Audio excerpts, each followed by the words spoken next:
So I had to restart everything. Shit. God damn it. Oh, hey, Roots Calhoun's coming in. Alright, I'll bring him in. Hey, Roots, you should have permanent wrench already, if not. What's up? Oh, am I Yeah. in now? Yeah, you're in. Dude, I think your stream shit out on me, dude. It did. It did. Yeah, the stream crapped out on me, and I had to restart everything just now. But It's Oh because yeah, shit. it's because I know it's it's because it it's pisses because me off sometimes. But yeah. it's because we invoked the name of the devil. Yes. I just wanted to come in and talk about how much I want to fucking punch James in his goddamn chin. Oh yeah, dude. Oh, everybody wants to punch James. He is just such a goddamn idiot. Oh, dude, when he was like talking about karate matches and shit, Mm. I'm like, man, I was a professional boxer for 12 fucking years. Like, just don't fucking start talking about karate matches, man. Like, don't fucking do it. Because I will come in there and I will level you. I will level you with the right hook and you will be done. Yeah, for real, for real. Oh, it's so fucking funny to me. Like, this dude thinks we're all fucking internet dorks, and that all we do is sit on the fucking internet and talk shit to people. It's like, no, no, no. A lot of us are ex-military. A lot of us are ex-boxers. A Mm-hmm. lot of us are fucking like people with actual skills in life, and we use this as an escape to, because all of us got fucking problems. Everybody's got fucking problems. We all got shit going on in our own fucking lives, and we look at people like James to kind of get away from our own fucking problems, man. it's So just like kind of funny. it's funny. It's It's kind of funny. It's actually funny you say it, Roots, because like one of the things that I did probably about it was about 10 years ago was yeah, man, fuck, it's been about 10 years. So I used to play Oh, COD. I apologize to everyone who had to come back. We had to restart the stream because technical bullshit, but we are back.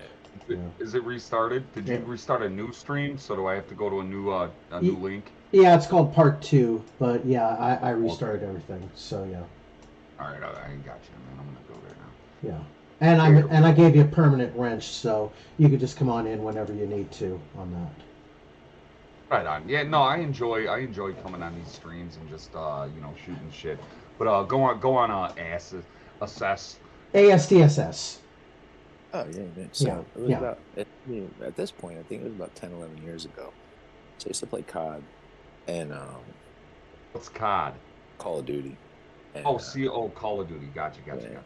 So what was interesting though is like a lot of the guys that I would play COD with, they were ex-military.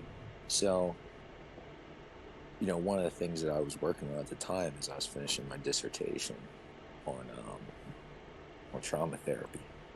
And I Okay. asked the guys, I said, hey, I was like, I want to try something, you guys. I was like, how do you guys feel about doing group therapy while we play COD? And one of the ex-military guys was like, sounds like the best fucking therapy that I can just sit here and smoke weed and fucking play COD and do group therapy. Like, let's do it. Yeah. So we set Yeah, I up, can see that, man. yeah. Eh, So we set up a smaller group. It was about there'd be like 12 of us in the group, and we'd be playing COD, and I explained to him the whole reason I was doing it is because the reason why first-person shooters work really well with helping people um, who are ex-military with trauma is because the eye movement, is similar to what they call eye movement desensitization and reprocessing, and it's a therapeutic thing. It's a therapeutic intervention. What was it? Eye movement. What was it? It's called, the best way to find it is you can just Google EMDR therapy. EMDR. EMDR therapy. So I used to do EMDR therapy in the office, but I found that you can do longer sessions with less anxiety to get better through this process of doing something like that's distracting, like gaming, because while you're doing the gaming, it keeps your level of anxiety down when you're talking about traumatic experiences.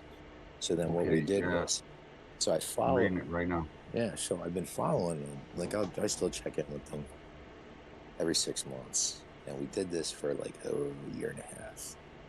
And I checked in with them, and what I found was I'd find messages, you know, and I mean, I don't ever game anymore, but I'd find messages and things, and I'd check on them, be like, hey, just checking in to see how things have worked. And what I found was, of the 12 guys we did this with, 11 of those guys stopped playing video games. Interesting. And that's a good thing. I don't know. Well, yes, yeah, it is a good thing because they're putting it and going on with their lives and being more adults about this. Yeah. So what they did was those 11 guys out of 12, they stopped gaming. They went back to work. They got jobs. They got married. Mm-hmm. Some of them got, you know, had kids, and a couple of them I'm still really close to, and I talk with them a lot, and they talk about that experience and like how you actually was able to take something that seemed like a gigantic waste of fucking time to just escape reality and then use it to fucking better them so they can get back to reality. That's fucking badass, dude. Right. Yeah. Right the fuck on, man. Right. Yeah. Right on. So that was what I thought was really interesting. So then we started we got a couple of guys that were really into it, and then I started kind of teaching them how to do it of their buddies that they game with on the side, like their other, you know, their platoon, or, you know, the guys they stay close with in game, and they started kind of doing a similar thing, almost like train the trainer kind of thing. And they would kind of update me on how other people were doing, and it made a lot of profound effect on people. But which I thought was great. But, yeah, whatever works, man. Whatever fucking works. Mm-hmm. Shit. Yeah, Where were you, man? Where were you deployed at? I was never in the military, ever. Oh, you just started this shit for these guys? I'm a therapist. I'm a psychologist by trade. So Oh, right on. Okay. happened. Well, It you're just one of the happened good by ones. accident. Yeah. You're one of the good ones, man. Most of the time, I fucking hate you cocksuckers. Well, yeah, I know. Well, I didn't. When I was doing stuff for the VA, I really hated working for the VA. I felt like it made people just feel like everybody in the planet, they came home and everyone turned their fucking back on it. Like the VA just made people feel like, why did I even serve? You know, I didn't really like consulting with the VA. I thought they didn't treat people the way they were meant to be treated when they came back. Right on, man. Well, you're one of the good ones, dude. You're one of the good ones, because I mean, all that like fucking just medicating people and prescribing them shit, and that's all it is. It's PTSD. Here's Xanax, or here's Seroquel, or what's the other one? Wellbutrin. They just fucking pump these guys full of shit. And no, that's actually a really cool fucking way to go about it, man. I appreciate that a lot, dude. That's really cool of you. Like, one of the things, like, I'll give you a good example. Like, I had a guy who couldn't sleep, and he was having flashbacks, and I asked him, I said, how'd you sleep, you know, when you were in Iraq? And he said the thing that would always help me go to sleep was the sound of generators. He said, you know, the sound of generators was the thing that just drove out everything. So it's kind of like his version of white noise. White noise, yeah. Yeah, so what I did was, I said, okay, I think I'm going to put something together for you that's going to help you. I think. I said, I'll have it for you next week. And, you know, we'll track your sleep. So I told him, I said, the only thing I need you to do, go get a Fitbit, whatever, you know, Apple Watch, whatever he was going to buy. And I said, because I want to see, you know, I don't want just your report on sleep. I want to see the actual data, how many times you woke up. Mm-hmm. He said, okay. So he went and got his Fitbit, whatever.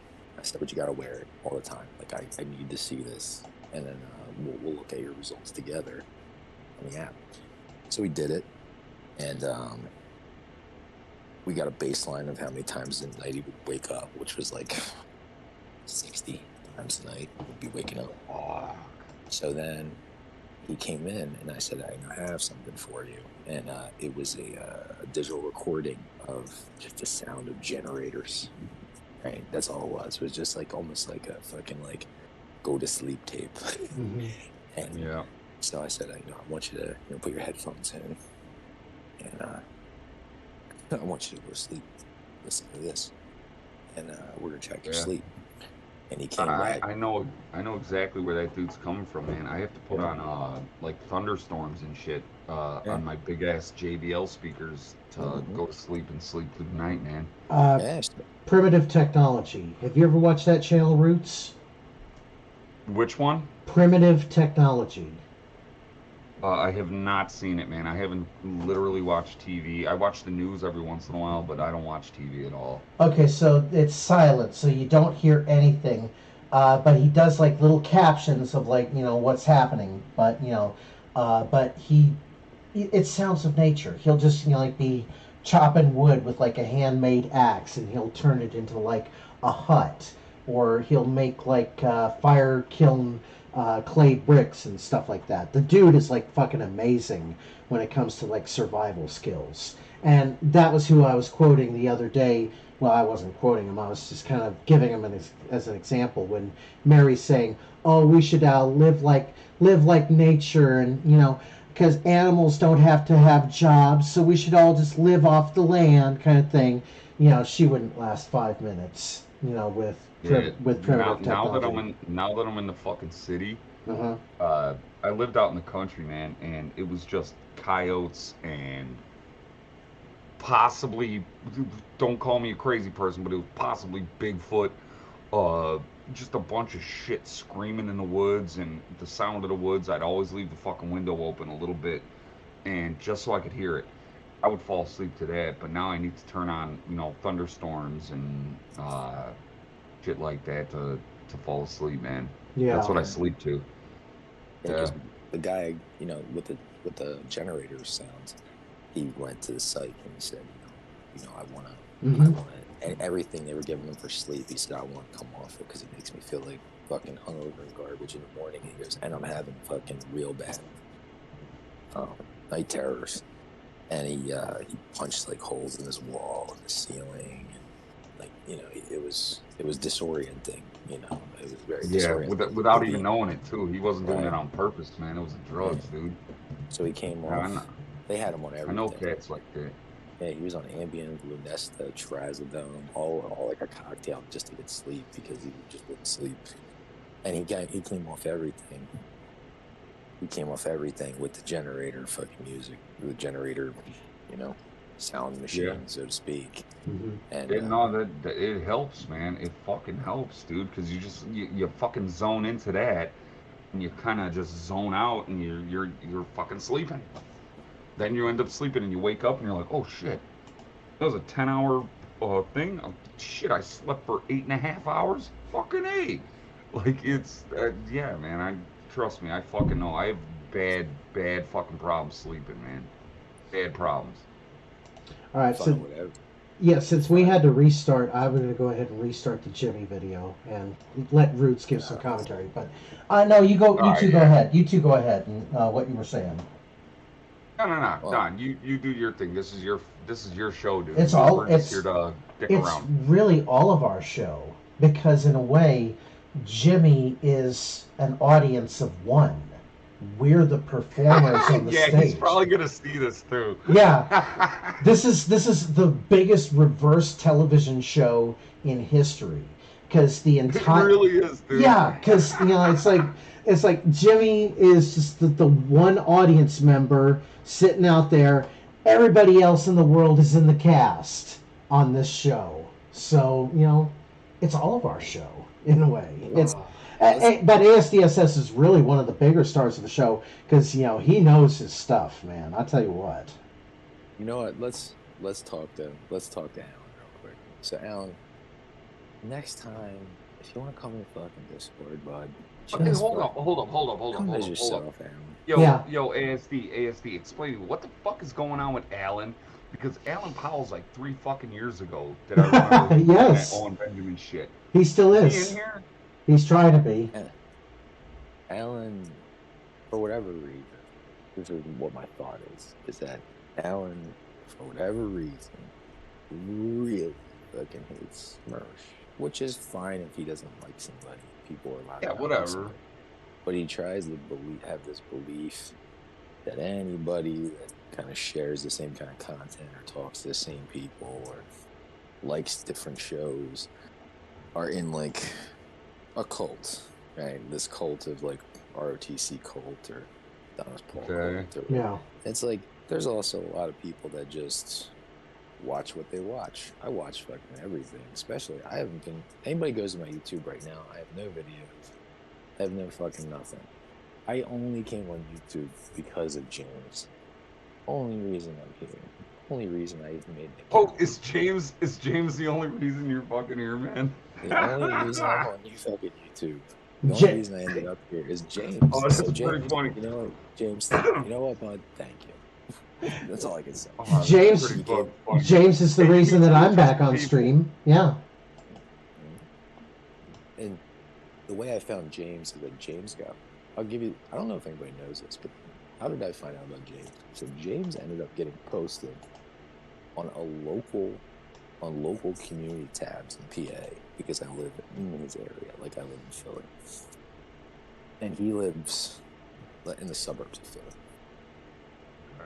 But people I know live in the area where like James actually lives, which is how I knew when people were like, when Vance was talking about airplanes, I'm like, it's not airplanes. I know exactly where he like resides, and it's not there's no airport. He doesn't live by the airport. He lives near a major highway where there's tons of Amazon plants that have been built.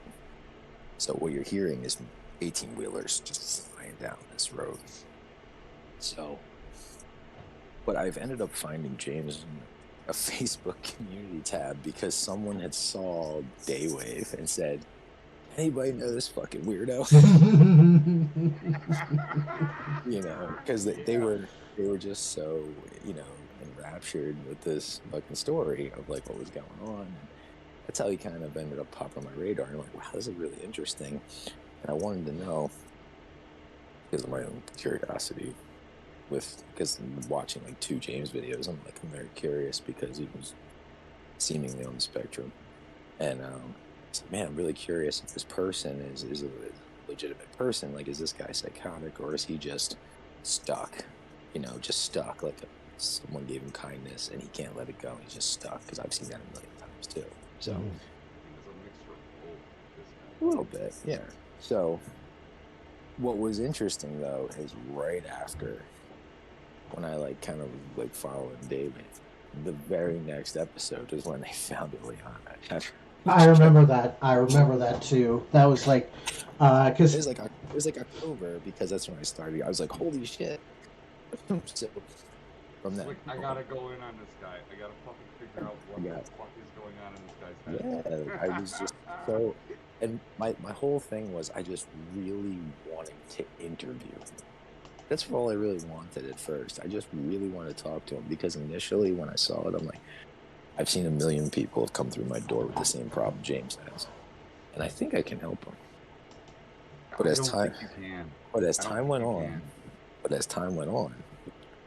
I realized that anybody can talk to him, and in a lot of ways, it's like screaming into the void. And he's not going to do anything.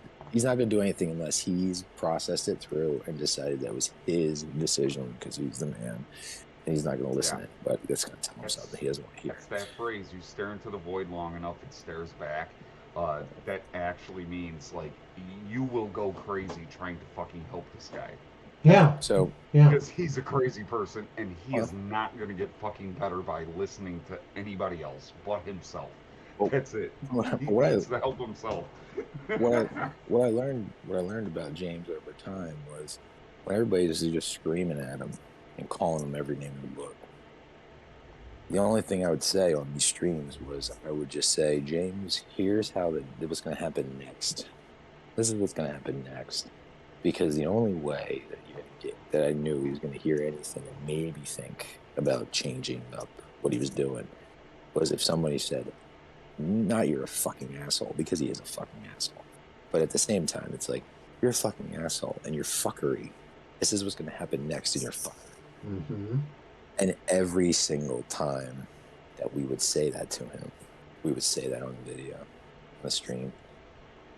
Within 2 weeks, 3 weeks, exactly what we said is told James was gonna happen, fucking happen every time. Like I said, Vance, how many times did I say for weeks? I'm like, James, you know, you're just poking the bear. She's gonna go back on Daywave. Yeah. And now she has her own channel. Now she has her own channel. And we told him that too. I told him. I said, she's thanking everybody around here. Like, yo, thank you for letting me come out of my shell. I was scared of this guy. He was gonna fucking hurt me. And it's like, we told him that. Yeah. We told him that at the beginning. We were like, yo, she's fucking freaked out by you, dude. Chill the fuck out, man. Chill the fuck out. And he didn't fucking listen. And then all that Daywave shit happened. It was, man, that was a good fucking little roller coaster, man. That was a good little roller coaster. You know, I knew she'd make her own channel. Knew she was gonna give it back to him, and warned him and said, "Yeah, man, you know, you keep saying she's a fucking liar. She's gonna want to defend herself now because she ain't scared of your ass. You know, you should walk away now before it gets out of hand." And he wouldn't. And then she showed up, and then, you know, him fucking clicking on fucking underage chicks. And then Ileana comes out of fucking nowhere with the Argentinian nukies and fucking drops major bombs on him. And she's like, oh, yeah, he likes underage girls. Look at this fucking post about how he wanted to kiss my face when I was 15. Do that. I forgot about that. She's just dropping fucking bombs. And she's got a war chest of shit. Like, I know, Vance, you've probably seen the fucking war chest, the Google Drive. Dude. Yeah. Let's take a tour of that. I was actually kind of going through that right now. Let's take a little tour of the Google Drive, shall we? Come up with a number. No. Pick a number between 1 and 63. 13, 66. Man. 13. Okay, so we're gonna go with 13. All right. So lucky number 13 is this one. What was this one? I'd rather look at some Google Drive shit than James Ugly. Yeah, for real. What a voracious little reader you are. Okay, so he's trying to make his own memes, and he's got like a picture of a tiger, because he's trying to explain what a predator he is. Callie the tiger wants to know why Eliana never tried tiger print, as the stripes will really bring out her curves. Oh my god. Oh, you know. I just cannot stop taking L's. He's never said anything inappropriate or anything creepy. Oh, fuck. Oh, the stream has ended. No. I was sharing the screen so that y'all could see the Google Drive. All right, so no. We're still. Oh, yeah, no, I'm on the live button. I see it. Yeah, we're still live. I just had to stop sharing the screen in Discord so that y'all could see what I'm seeing here. I wonder if there's a way I can. So let's give a little context right here. See this post there? I can't zoom in.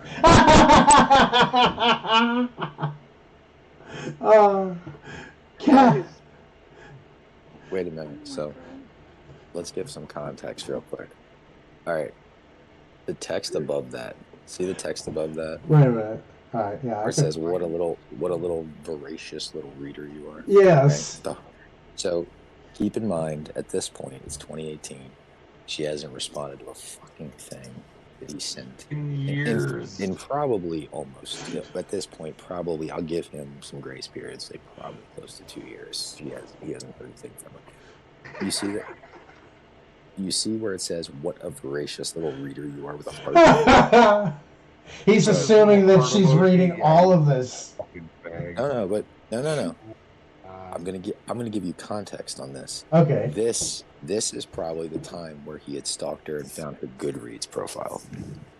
Oh. So, again, this is it. Yeah. 2018. May 31st. Yep, May 31st. I bet you that's when he had stalked her out, and he finally found her Goodreads, and then just started, just stalking her Goodreads and what she's been reading. That's it, And I'm sure when he saw Mein Kampf on her fucking Goodreads, he was probably whacking it so hard that he ran out of jerkins. He probably had to go. Jagging off with jerkin, working, and this whole bag of Viagra isn't working. Right. So the important thing with James is like when you know the story, the lore, then it's even creepier when you see the texts No, because you it's see, dark. It's yeah, dark, and dude. like, this is a person that whether he realizes it or not is telling a person, I've stalked you and I found you. Mm-hmm. Yeah, no. And just even you saying that, even you saying, I found you, it like fucking sends a chill down my spine. Like, holy fuck, he really did find her. Like, what the Oh, fuck? here we go. This is a good one. Oh, I Let's picked see. 36. I also kind of screwed up that whole blue heart thing. I promise I won't ever judge you. You've been extremely understanding of my craziness. The least I can do is be the best friend I can be back if we meet. As you know, I am in awe of your intelligence and thought it was kind of neat to find out about hyperlexia and the special numeric capabilities of some folks with autism. As you also know, I think your geekiness is super cute. I guess what I'm saying is that you No! I guess what I'm saying is that you can trust me to at least try to be as receptive to your needs as I possibly can be. Big love to you, honey. Big love to you, honey. Yeah, I'm sure you got big love, James. Yeah, you're. Ah! The giant theme through all of his stuff to her is this notion that she's autistic and that at certain points in time, like Eliana showed on her screen, is that he was questioning whether he was too. He needs her to be kind of something wrong with her, right? Yeah, no, yeah, because he needs to fucking take care of her. He needs to fucking feel like he's gonna do something with her. She needs to be a little less intelligent than him, in order for him to feel like he's a masculine man or whatever. Yeah, that shit's all fucking textbook bullshit. Fucking Right. weirdo. And for him, I think it was, finding someone that's autistic probably would have been perfect because it was like, okay, you can awe me with your intelligence all day long, but you still need me to show you the world. And I can think of him being like Yes. a low rent Aladdin. Yeah, you're right, man. You're right, You dude. know, like I can hear that fucking song back when I was a kid. It's like, I can show you the world. Fucking Aladdin, Shine and right? shimmer. Yeah, like he wanted to take her on a magic carpet ride while she's wearing some fucking Princess Jasmine outfit because he probably would have fucking got off on her. But It's so fucking nutty. Like It all of is. us are half retards. We're all half fucking retards, and we dick around on the internet all the time. You know, most of us, we're at work and we're dicking around, and every once in a while we come by and we stop by and we stop and chat and smoke a cigarette or whatever, and we hang out with each other. And we have this guy down to we have him down to a T. We know exactly who the fuck this cocksucker is. now I'm gonna put something. I'm gonna put something out. I'm gonna put out a theory to you guys. In the end, with all fucking gamer and streamer drama, This is 99. not gamer and streamer No, drama. wait, This is no, real. hold on. Wait, hold on. Wait, let me finish. You tell me what you think of this theory. All right. In the end, it usually comes back to two things. Money or a girl. Now, here's my thought. That's usually what everything comes down to, man. Right. Now, money or a broad. Here's my theory. The level of obsession that James showed towards any man that he thought, like anytime, it probably caused mild panic attacks anytime he was stalking her LinkedIn and saw that she like became LinkedIn friends and the person was a male. And he probably had a mild panic attack and was like stalking and checking, refreshing and checking. And I can imagine him doing this all fucking day because he's not doing anything else with his life. He's not working. He's not fucking engaging in anything else at this point. But here's my thought. Here's my theory. When I watched the level of obsession that Alan's had about merch, how much you want to bet this ends in some bullshit with a girl that fucking merch and that girl don't even know about? Bally's girlfriend, do you think? Alan Powell's girlfriends? No. Girlfriends Nope. or some shit? Nope. I think that there might have been somebody that was following Alan that he was talking to, and maybe he made her fucking feel Oh. uncomfortable. And she was like, I ain't fucking hanging around this channel anymore. I ain't modding around here. And then ended up fucking hanging out and fucking modding or hanging out in the chats and the ROTC people, and it bothered him. But no one's ever going to know. Because that girl might not even know. You know, I don't, Mersh might not even know. But the level of obsession, when you think about it, the level of obsession, it's very rare that the level of, to be that fucking fixated on someone, to like make them look like an asshole. It's usually like what James was trying to do with Dan, right? So he's like, oh, she's got this black guy, so let me post like 6,000 things about why black people are terrible, right? So then you have James calling basketball Americans, right? Which he didn't coin, by the way. I know It was a throwaway joke. It was a throwaway joke from ROTC, and he just adopted it and ran with it because he thought that that was what their ideology and their politics were all about, and it's not. Yeah, I'm not gonna take credit for it, but I think that might be from me. I think I might have been the first one to fucking call them basketball Americans, and then everyone just ran with it and took it. Like, Well, yeah, I might have been. Now there was one time. Roots, when James was on his videos and I was reviewing it, and he was talking about how Mike Tyson wouldn't be a good boyfriend for her, and I said why? Because he's a boxing American. One of the things that I thought of was like, okay, James here. When I had the opportunity to like interview Eliana, talk with Eliana, right? I said, look, I told Eliana, like, you don't know this fucking guy anything. You don't fucking know him anything. He doesn't deserve anything from you. But if you want some semblance of two people being able to kind of go their separate ways, if he is what I thought he was, which was, I really thought James was autistic, no matter what. And I said, give him fucking closure. And if you shouldn't do it privately, do it publicly. Mm-hmm. Give him the closure he needs if that's how you really feel, so he can just be like, okay. She told him to kill himself. Yeah, but that was like in Minecraft. In Minecraft. But she wasn't in Minecraft. Yes. But she wasn't. But she was angry, right?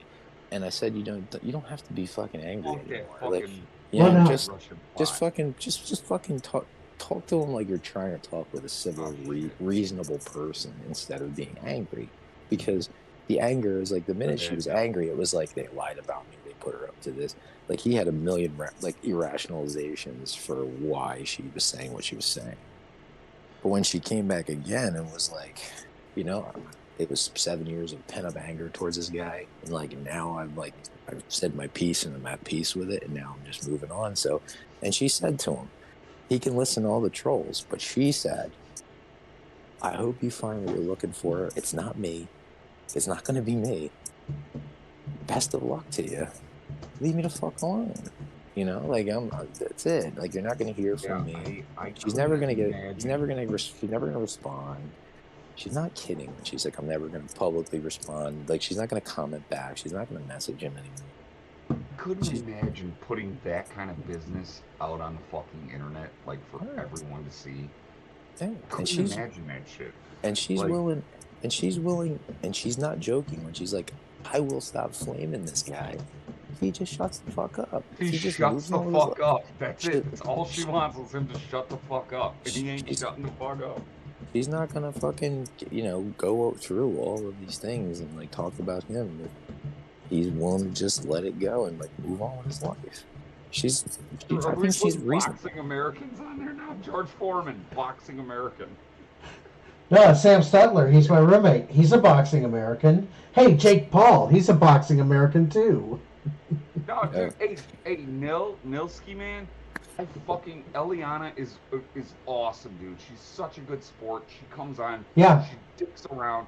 She's in on the joke, and James just doesn't seem to fucking get it. His brain can't fucking wrap around the fact that, like, we fuck with her and she fucks with us back and Mhm. she fucks with James. Like, it's just awesome, dude. I fucking love this dynamic. It's so cool, dude. It's so fucking cool. And yeah, we came across a fucking gold mine in James, man. We came across a gold mine Mhm. because this shit is fucking hilarious. It is fucking hilarious. Okay. So I Okay. think so. Back to the theory. Here's my theory. Why would someone be this fucking angry? I don't And know. the things that he does, the things that Alan does, remind me a lot of James. Which is why I can also see why Alan was standing up for fucking James. So it was so See, personal. I'm not 'Cause up on that.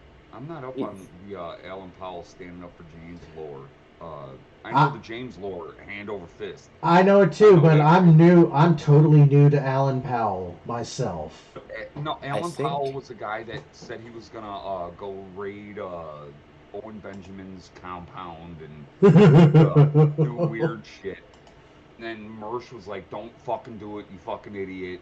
And then Alan Powell started becoming like a troll to Mersch. But I don't know what the hell's going on with him standing up for James. it would not. It just wouldn't shock me in the end.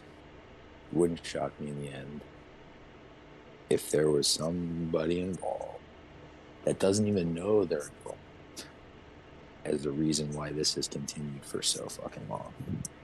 Like for so fucking long. And a lot of times, it has to do with a girl. I'm Mhm. just saying. It's always with a fucking broad, man. Oh And yeah. I'm not saying fucking Mersh. I don't think Mersh is having sex or anything. That's all in the line. But what I'm saying is that there might have been someone I who. don't even think he can anymore. What I'm saying is there might have been a girl that was in the fucking Alan Powell. I keep wanting to say AP, but I don't want to get people confused. In the AP Alan Powell circle, who then defected to the ROTC circle. Okay. And that girl might not even know any of the fucking shit that's going on. Like, do I think it was like a fucking Ethan Ralph thing where it's like Everything's so gay. No, like I don't think everybody got to be so gay, man. Just fucking it just chill. wouldn't Like, just wouldn't surprise me. It just really, like, people who are that obsessive are really good at compartmentalizing their obsessions because if you know what it is, then people can fuck with you for it. Mhm. Right. yeah. They control you, especially on the internet. You know, Nilsky's right. Yeah. Nilsky said he definitely holds something deep. That dude Alan Powell definitely holds something fucking really pissed that dude off. He's fucking hanging on to it for dear life, man, and he's using it Well, to propel his anger and shit. there's I'm sure you're a fan of the movie Hoffa with Jack Nicholson, Danny DeVito, right? Okay. Yeah. So there's an Yeah. excellent quote that James Hoffa gives in that movie to Danny DeVito's character. He says, when a person has real grievances, real grievances can be worked out, differences can be worked out. But an imaginary slight, that cocksucker's going to hate you till the day you die. Yeah. Yeah. Yeah, I would agree with that. Right. So I would agree with that. real grievances are couple of those. easy to work out, but James lives by the imaginary slight. Everything just slights Yeah. him. So, you know. and you know, Yeah, could no. it be over Owen? Could it be that he felt like, you know, Mersh stole his thunder with the Ellen thing? Maybe, you know. Could he feel like he I don't know. returned? And it could be I that, gotta but take a it seems leak. like it's I'll be Go right ahead. back, boys. Yeah, go ahead. Yeah. it seems like it's more personal, It's envy. you know. I know it's Like- envy.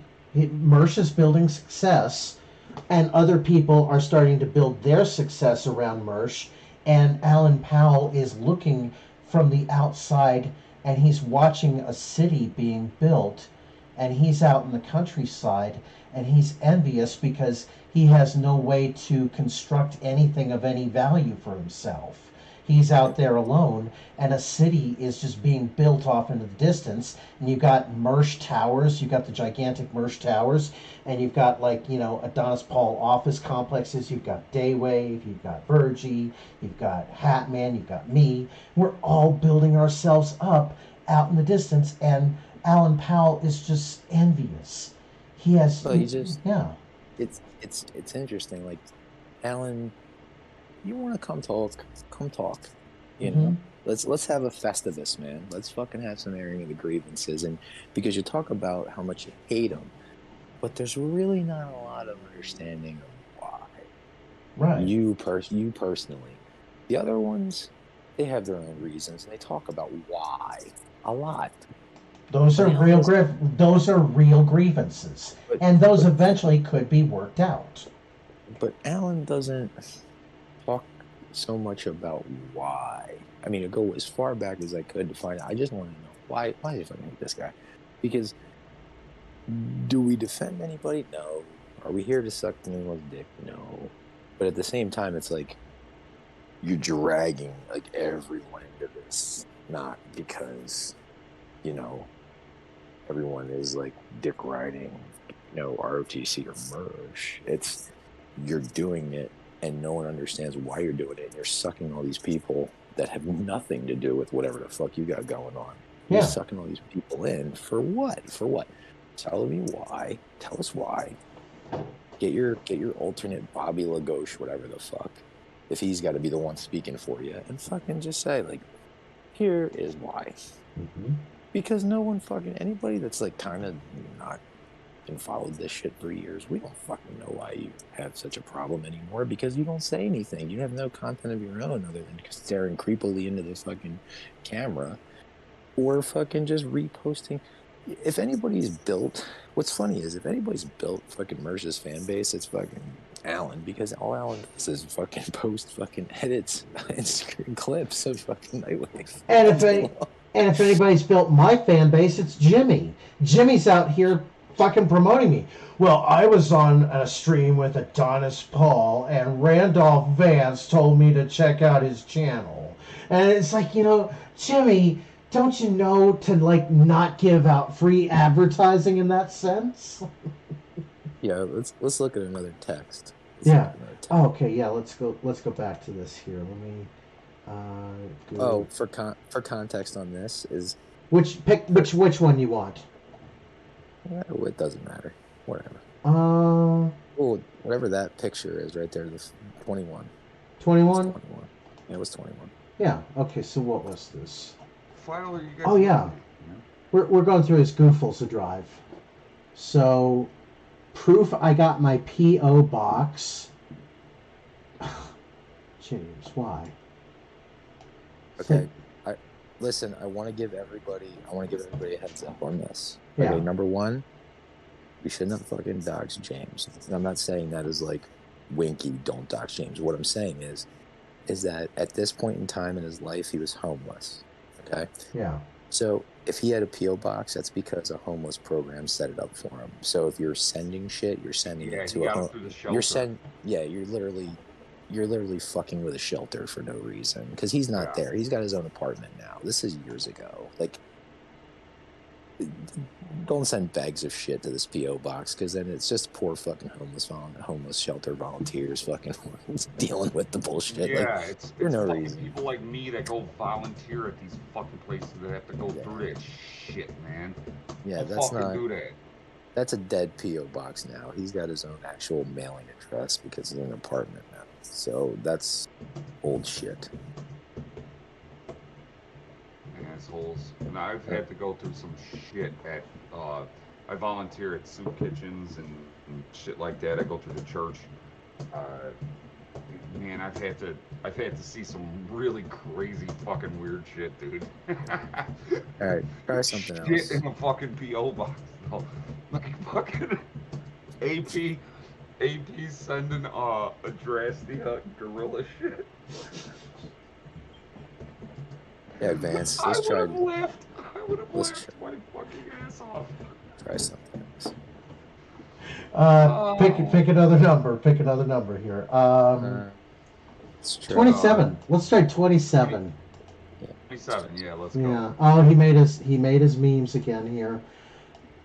No, I beg your forgiveness. You've been a really sweet girl, and I wouldn't ever do anything to purposely upset you ever. Keyword purposely. You notice that, ASD? Is that keyword purposely? Yeah, if you get upset, it's your fucking fault. Yeah. That's basically what it says. It wasn't my fault. Yeah. What's that say? I get panic stricken when what? Please know. Oh, okay. So for Eliana Michaela Morales from James Robert Clark, it's like he's making those fucking kindergarten Valentines. You know, I choose you. You know what I'm saying? With the train. Yes, with the train. Yes, he is poor little Ralph Wiggum.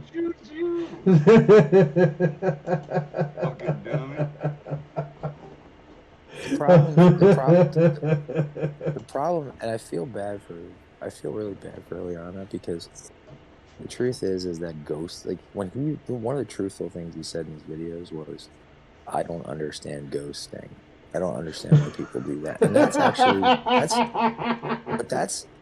I know, that's one of the most honest things that he actually said, where I believed him. Yeah. I actually believe it. Like, the fact that he didn't hear from her, he could not understand why.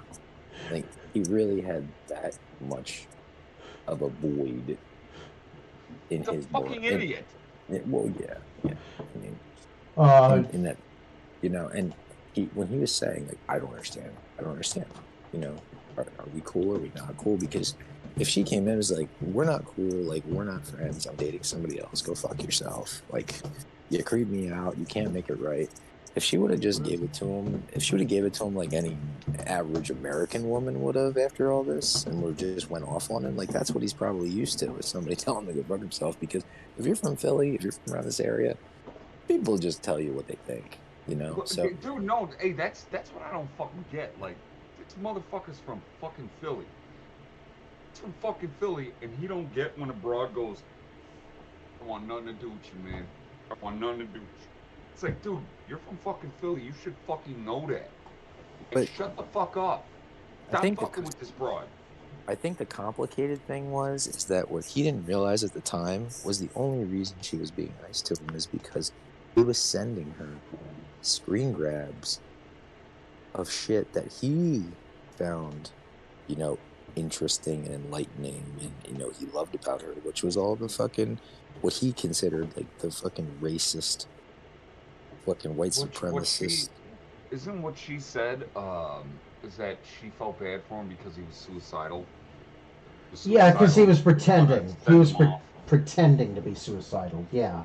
And then 2 weeks later, he's sending photos of girls in Polynesian outfits saying, I'd love to see you wearing this. Hint, hint. Oh my god. Yeah. Dude, he's challenging fucking AP to karate matches and wanting to fight Royce. Like, alright, man. I've been around for fucking 6-7 years, like, hanging out in these fucking chat rooms and shit. I'm a fucking ex-professional boxer. I want to fight this guy. So does Sam. So does Sam Stutler. Yeah, Sam Stutler really wants him in the cage. Oh my god, dude! I just want to fucking fight him. Mm-hmm. He can use his karate. I'll fucking. If he wants to go bare knuckle, we'll go bare fucking knuckle, and I'll just box, dude. Yeah. Just fucking box. What he didn't understand, dude. I'm like, I look forward to that kind of shit. I hate James that much. That's how much I hate James. Like, I'm willing to fucking put myself in jeopardy. And I'm not in the best shape of my life. You know, I got fucking lung problems. My fucking bones are aching and I'm creaking all over the fucking place. But I will get back into the ring just to fucking knock James a couple times in his fucking chin and just rail on him, dude. Dude, I'll pull the Spock in Star Trek II Wrath of Khan. I'll go into the reactor room and get the reactor going again, if that's what it takes to get us away from the James bomb. Is there any... Fucking Christ, I hate this guy. I hate this guy so much. I hate him. I hate him so much. Yeah. And he was blessed. Go ahead. Yeah, He's go ahead. blessed with, Real quick. He was blessed with a good chin. Like he could. That's a strong fucking chin the man has. Yeah. Can you He see? doesn't deserve it. Yeah, go Can you ahead. see? Can you see any of the screen grabs, the pictures of like the fucking Incan princess or Polynesian dancers? Uh, Yeah, I've seen That's, him. which ones are they? The early ones, I think. I think I this. think so. Yeah, this one looks Is like. there a pic? Is there a picture? That's a No. ocelot. Yeah, Otto the ocelot. Yeah. Go back a little bit. You To, see anything with a picture of Where you women on this one? there's a Rose and Eliana. There's Eliana. No, it'd be a picture. There's a superhero. I think he was trying to say that she was going to be. Oh, I don't. Oh, there's his bald head. I don't want to see his dick. No. You're gonna get nuked. Don't click that. Nope. Here, I'll click on this one. This one looks hot. Say with that? Oh fuck! I hate this guy. After Wonder Woman becomes a naturalized U.S. citizen, I will continue to try to give you space, but I will probably fail. It's not because I don't try more, so it's because you're so awesome, Blackheart. And he's got The craziest. yeah. Get is right, man. Women are often polite to guys when they don't feel comfortable. It's unfortunate but true. That is 100% a fact. And that's the point. Like that's why guys with I'm not sitting here trying to stroke my own fucking dick, but you have to make women comfortable.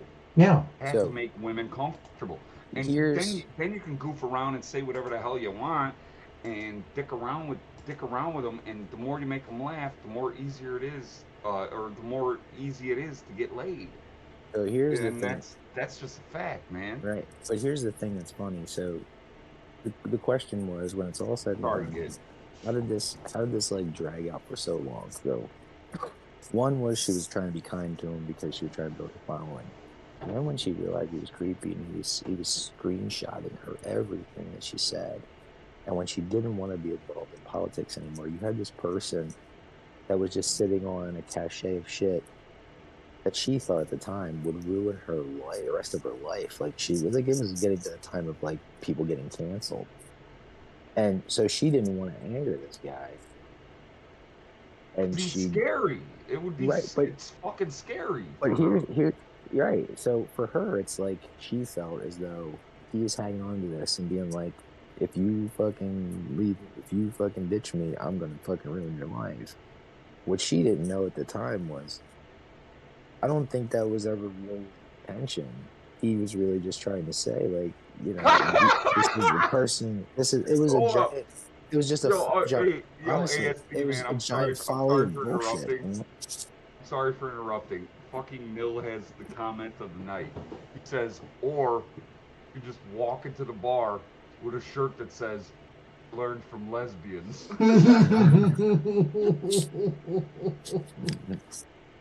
So what made that's a good one, bro. what made it fucking worse? What made it worse was she had all these alt accounts and she didn't block them because she lost the account. So he's talking and he's like, okay, she must be mad at me, but she doesn't hate me because she's not blocking bad me. That he was gonna kill himself. No, but I don't bad. think I don't think that her feeling bad lasted this fucking long. I think he took it as she's not blocking me, so she must be mad at me and doesn't want to talk to me, or she's not talking to me because she's autistic. And that is like his reason why. You might be right. Yeah. You might be right. If she had one account and blocked him, this shit probably would have been over 4 years ago or 3 years ago. But because she had so many accounts and he was stalking and following all of them, he was talking and he's thinking, well, she's mad at me. She's not ready to talk to me, but she doesn't hate me because if she hated me, she'd block. So he kept talking, and then when she finally blocked him wherever she could, is when he went to the videos because she's like, oh, I think she does hate me, but he never got a message. Look at all this. Look at this fucking shit. Hey, Smiley's right. She did block him on like Facebook and Twitter and all that shit. But he found her on the reading app, and then whatever the hell else it was. There was a couple more apps she was on, Right, but you're sitting on 70 screenshots, and the one thing you'll notice is it's all on the rating's all on the left-hand fucking side. Mm-hmm. You see any fuck? There's not a single reply. response. Not a single reply. Response. If it's like, if you said, go fuck yourself, I have a boyfriend, I'm done with you, and then block. Yeah, he tried to buy the math class. He did the fucking, he probably would have saved herself, probably would have saved herself 4 fucking years of fucking torture, but it's not her fault, you know, that he's an idiot. But, you know, I feel like that this blew itself to this extreme because of just a folly of fucking errors, like a folly, fucking like just coincidences and just errors. Yeah, it was just like everything that could have went wrong for both of them on both of their parts went wrong. It did. Like, what did Eliana do? I mean, she paid attention. She gave him the attention that he was looking for at the beginning, but she didn't realize the Pandora's box that she had opened. She would have never known at that time. She would have never known that James was taking the fact that he wasn't blocked and told off as a sign that she wasn't interested, right? I don't want to hit this guy. But she didn't tell him off and say, tell him to go, kill himself in Minecraft. She didn't tell him that because she knew he was sitting on a cachet of fucking, like, damning shit that she thought was going to ruin her life. Well, you know what? ASD, really quickly, she wasn't necessarily saying kill yourself in Minecraft. She's saying that James Robert Clark has evidence which will lead to the arrest of Hillary Rodham Clinton. And Eliana was simply saying, go ahead and release that evidence, my man. Help get Hillary. I don't think that. I don't. Asshole. I know, I am. Hey, you know what? I've always said that, you should. Life is worth living. You should never think about doing any kind of harm to yourself. But if you're going to do it in a spectacular way. And I would say something. I would go on Twitter just to post directly to Hillary's Twitter and say, "I have evidence which will lead to the arrest of Hillary Rodham Clinton." And Vance, let's just put it this way, right? When two neurotypical people have a misunderstanding, yeah, they can tend to clean it up and talk it out and figure out the misunderstanding and get some resolution pretty quickly. Now, this is what happens when there's a misunderstanding between a person who's autistic and a person who's not from America. Is that it goes on for 7 fucking years. I mean, what's crazy about this is that this started, like, both of them had each other so wrong in a lot of ways, and it just led to this thing dragging out forever. Like, she's like, I don't want to piss this guy off because he's gonna fucking try to ruin my life, and he doesn't have any clue or any intention of that. He doesn't have any intention of that, and he doesn't understand why she's so scared of the fact that he's showing her these things. Because he's an idiot. Hey, let me explain something. Probably about a week and a half ago, 2 weeks ago, I'm with my buddy and we're doing a gig, and we have to go tape drywall, and he loses a pack of cigarettes, and he's like, "You took that fucking pack of cigarettes," and I'm like, "Fuck you, motherfucker!" And he ends up punching me right in the chest, and then I end up punching him. And I'm like, "Fuck you, I didn't touch your goddamn cigarettes." Days later, he comes to my house and he's like, "Hey, found my cigarettes under the seat of my fucking truck. Here's a pack of Newports for you, man. I'm sorry for fucking hitting you." And I was like, "I'm sorry too, bro." That's it. That's how you resolve conflict. Yeah. That's it, dude. Hey, he was man enough to admit he was wrong. That was actually kind of I would be like, fuck yeah, man. Hell, we worked it out. Yeah. He came in and we fucking sat down and drank fucking beer for a while too, man. I think he helped me. Oh yeah, he did help me downstairs. We got a ton of shit going down in our fucking basement right now, man. We're trying to sell this crib. And he came down and he was like helping me tape drywall. And he's like, "Yeah, man, I'm real fucking sorry about that. Man. I didn't mean to fucking hit you." I thought you stole a fucking pack of cigarettes. And I'm like, I've known you for fucking 20 years, you asshole. You think I'm gonna steal a pack of cigarettes from you? I'll steal a cigarette. A cigarette, man. I ain't taking your whole fucking pack. No, Steele is lucky. You know, was he the type that he would put like he'd take one cigarette out and then flip it and reverse it, and that was the lucky? I was called the lucky. Yeah, nah, he ain't that type of motherfucker. But Oh, okay. no, So he was in a bad mood that whole day. He got stiffed on another job, and yeah, he was in a bad fucking mood. And it was just like I knew it was coming. I'm like, son of a bitch lost his pack of smokes, and he's gonna fucking blame it on me. it's like He's gonna blame it on. yeah, it's like Kenny, the episode of Eastbound and Down when Kenny Powers is working for his brother's contracting company, and he's like, this fucking sucks. This fucking sucks. And then they see the hot realtor played by Gina Gershon, and he's like, But no, he came by 2 days later, 2 or 3 days later, whatever the fuck it was, with his tail between his legs. And he was just like, yo, man, I'm real sorry about that. I found it under my fucking seat in my truck. And I'm like, yeah, you dumbass. Like, I'll steal a cigarette from you, and I'll tell you about it. Like, fuck you, you dickhead. Fuck you, you dickhead. And then we ended up drinking beers, and we did some drywall taping downstairs, man. yeah. Go on my Discord. You could probably, I think I fucking put pictures up of what the hell we're doing down there. All right. Yeah, 40 grand. The house cost 80 grand. I put 40 grand down. My old man put 40 grand down. And now we're looking to sell it for about $400,000. Hey, how's that for a fucking turnover, man? That's a nice return on your investment right there. So You fucking right it is, man. Yeah. But it's a lot of work. It's a lot of fucking work, man. And now, did you take out a home equity loan for that? oh, no, man, straight No? cash. Damn. Okay. Well, Cash, dude. that's not bad. All right. So we're an hour into this, and we haven't even reviewed the first moment of Jimmy's video. Roots, I want you to see this. Coeducational scouting is a good thing. Wait, Vance, let me Educational Yeah. scouting? let Yeah. me say something. Go The ahead. Nightwind.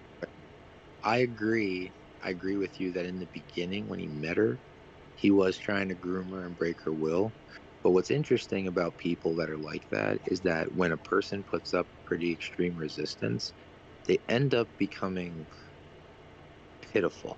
Like I've seen this with sex offenders and things like that when they're really obsessed with a particular person and fixated, that when that person puts up a lot of resistance or doesn't talk to them or engage with them, that they end up becoming what I'd like to call, I guess for the streamer term, super simp. Mhm. You know, love bombing super simp, fucking panic stricken, tons of anxiety, fucking tearful, just a fucking blubbering mess of a person, just completely unable to function. And that was pretty much James through this whole thing. That Mhm. the minute he thought Been that, James for months, man. yeah, for years. So when he felt she was Has it been a slipping, year already? Yeah. yeah, Yeah. Easily. when she was slipping from his grasp and then just completely disappeared off the face of the earth,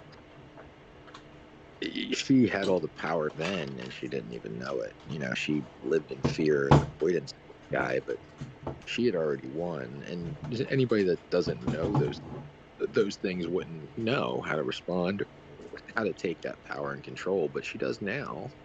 And better late than never, honestly, for her. Yeah, no, I like to see her fucking taking Yeah.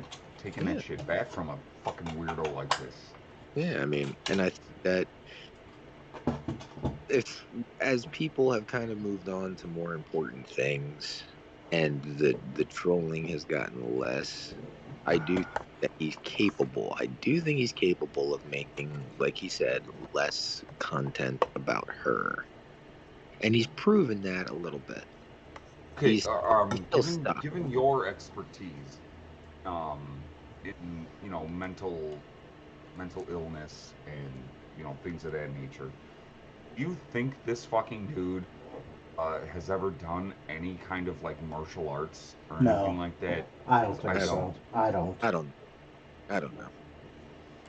What do you think? Like, where's your head leaning? I, mm, you know, I would have said initially, I would have said no, but he did post the text to his whatever you want to call it, sensei, whatever the fuck they're called, in his Yeah. thing, and they did respond. So I do think that he probably does something, or he's had like a long-standing family friend or someone that kind of, took him in or helped him out when his parents passed. I think that there's probably something. Do I think he's, Steven Seagal? No, I don't think. Do I think he trains every day? No. I see, like, I look at him, man, and I know I don't have your background, I mean, as far as, the mental shit goes, but I look at him and I see a very undisciplined person. Oh yeah, absolutely. And I do think I will He's say not a disciplined person.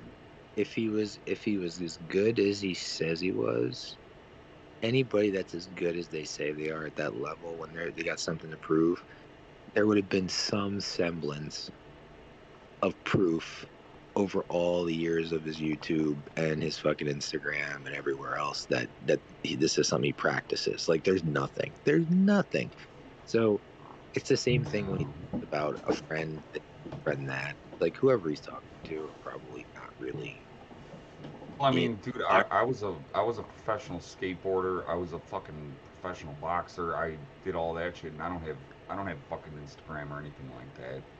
That's not what I'm saying. Like mentally, this man does not seem like he is a very disciplined fellow. But someone somewhere, there's probably someone somewhere that can vouch for your history, where you have this person that has this life experience that they're trying to put out there and say they have, but there's also no one to come to the rescue and say, no, this is true. There's no IRL people that are coming and saying, this is true, right? I believe he's got an X. I do believe he's got an X. I do.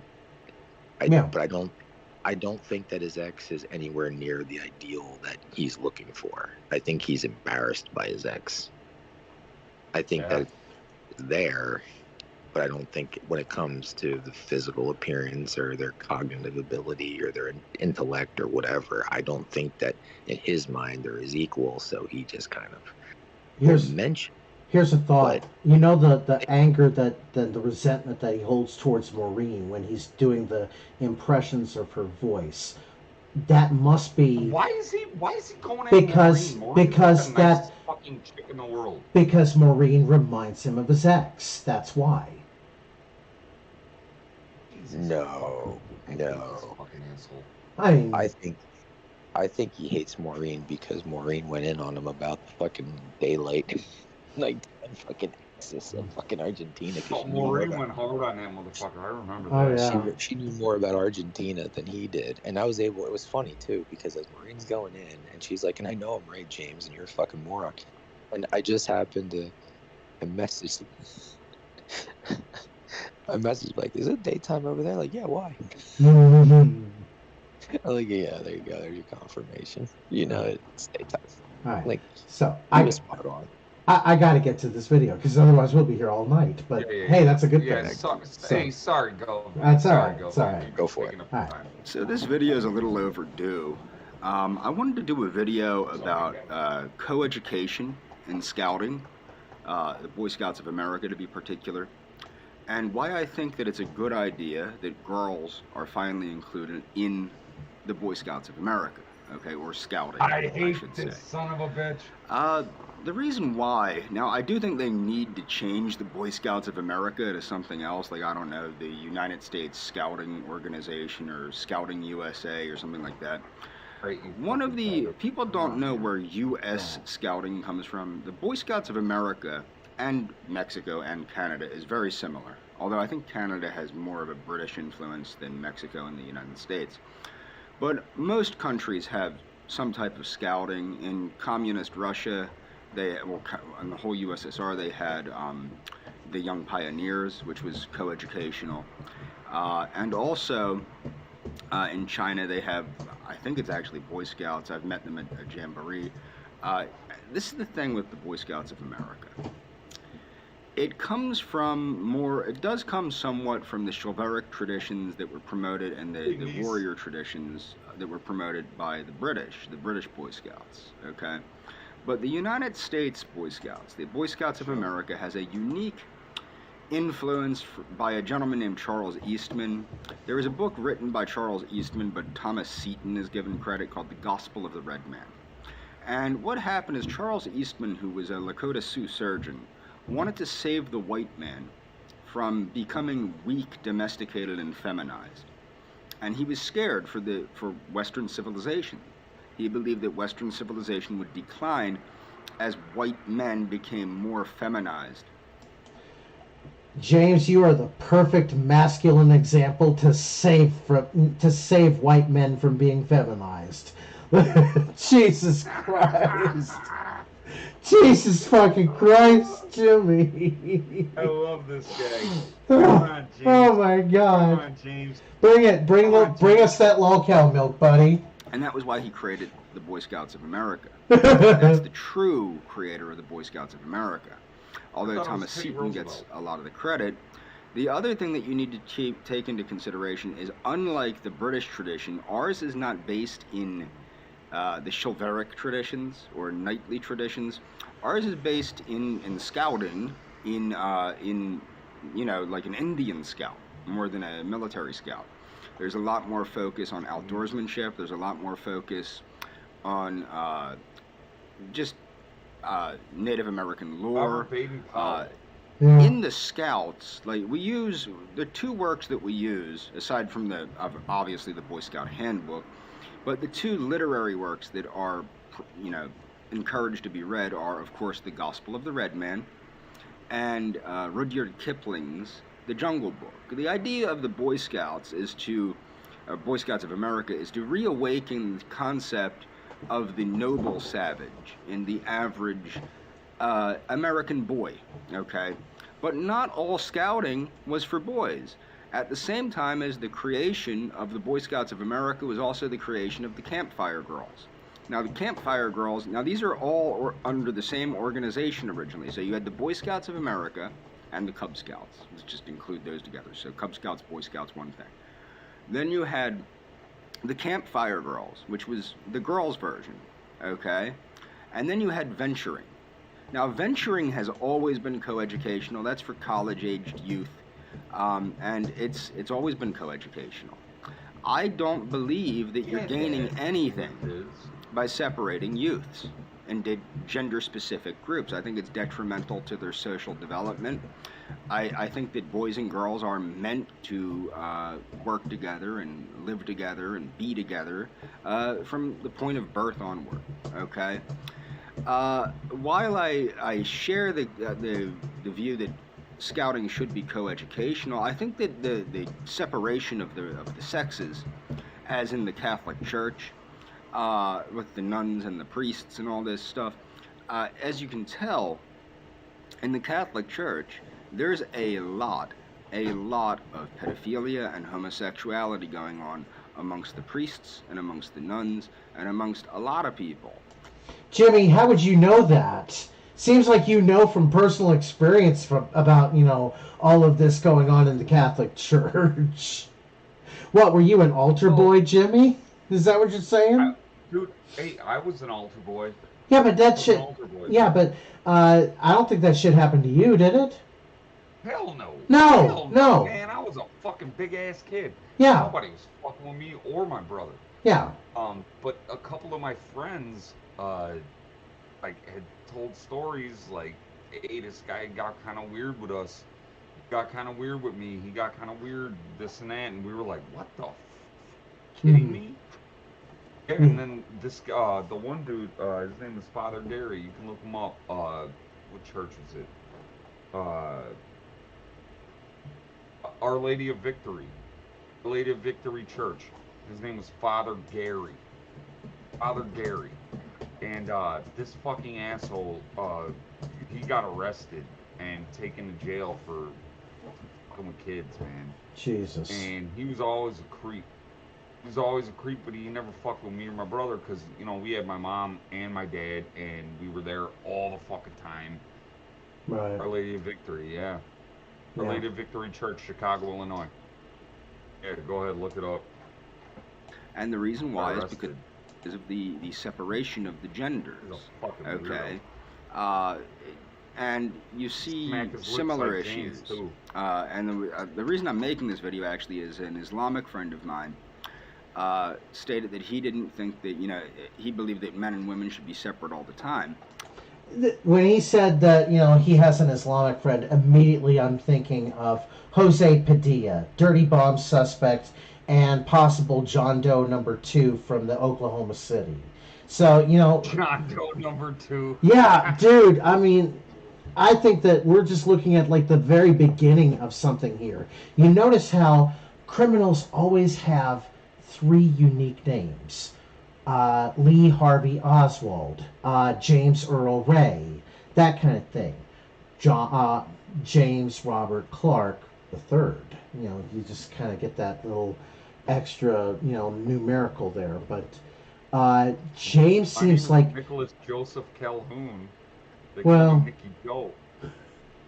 no, but John Wayne Gacy, for example. You know how they'll always make a point of using those middle names to distinguish like serial killers or really infamous people. So, but Yeah, that's, I mean, it's kind of because you don't what want. about Buffalo Bill? Well, that's fictional. That's fictional. So Was it? yeah, Buffalo Bill was Jamie Gum. I know, I'm fucking with you, Gov. I'm fucking with you. Yeah.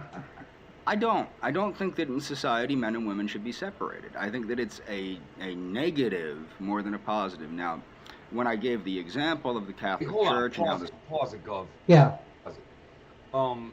Were you in Boy Scouts when you were a kid? Yeah, I was. I was in Cub Scouts, but I really didn't get any farther than Bear. I mean, I was almost, going to be Weeblos, but then, it just didn't work out. Hey, Weeblos. Yeah. Yeah. I ended up becoming an Eagle Scout. Right Took on. me, Right on. in what, 12 years or something like that? Mm-hmm. But yeah, no, we just stayed there. Like, we always did it. We always did it. We were always outside. We were always fishing. We were always doing, crazy shit. And they started bringing girls around. I noticed, like, the younger kids, when I was an Eagle Scout and we had the Cub Scouts, and I noticed the younger kids would get freaked out around the fucking girls and they wouldn't act the same fucking way. Right. I didn't like that. Man. And I was a very vocal opponent to them letting girls into the fucking Boy Scouts. Mm-hmm. I was a very vocal opponent against that shit. And obviously didn't do anything. No one fucking cares. But yeah, man. No, I knew it. Like, and I knew, like, whenever like a fucking leader would bring their daughter to a fucking retreat or whatever, like, we all acted weird. Mm-hmm. It was a girl. It was a fucking girl, and Yeah. you don't act the same way. Like, we're not peeing in front of a fucking girl. We're not hanging out and taking shits in front of a fucking girl. Not telling No, the we're not dirty doing that jokes. shit. Yeah. Yeah. So. Yeah, we're not telling dirty jokes. We're not fucking being the same. Oh, we lost. As we are. I think we lost ASDSS, but he'll be back here in a little bit. So. Is But yeah. gone. But yeah, it's like, when you have the girl in the all boys club, things feel awkward, and it's like, Yeah. what do we do? Yeah, kind of man. thing. It's like, I saw that, and I remember that's when I was an Eagle Scout, mhm. and I was talking to one of our camp leaders, or one of our troop leaders, and I was like, hey, can you not bring your fucking daughter here anymore, because the boys ain't acting like boys Yeah. when she's here. No, and yeah, it fucking ruins everything. It fucking, a girl amongst a bunch of boys, it ruins everything, man. Well, yes and I'm no. not talking shit. Well, yeah, all right, 1976 Bad News Bears, Tatum O'Neal, remember? Yeah. Yeah. Oh, nah. Yeah. She was a badass. Yeah, she knew what she was doing, and she had the arm to back her up. And it wasn't like she was there to ruin everything.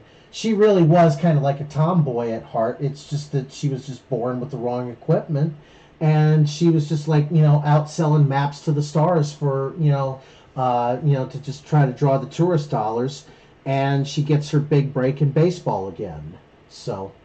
Fucking Walter Matthau. That's a Jesus Christ, that's such a good movie, man. Chico's I'll bail. watch that again. Chico's bail bonds. Let freedom ring. This causes these sexual Such a good fucking It is. anomalies to happen and Here, I'm gonna these, do some these more coming back. perversities to take place. He stated that Muslims would all be homosexual then. Muslims. There is a homosexuality problem in the Islamic world, but it's balanced out by the strict punishment of homosexuals in Islamic countries. Okay? Now, okay. I don't think that anybody should be getting killed for being no, that's why you're a homosexual. fucking I don't homo. even think homosexuals should be not permitted to join scouting. Okay? Where I have a Jesus. problem is homosexual adults being Right. scoutmasters or den mothers or things of that nature.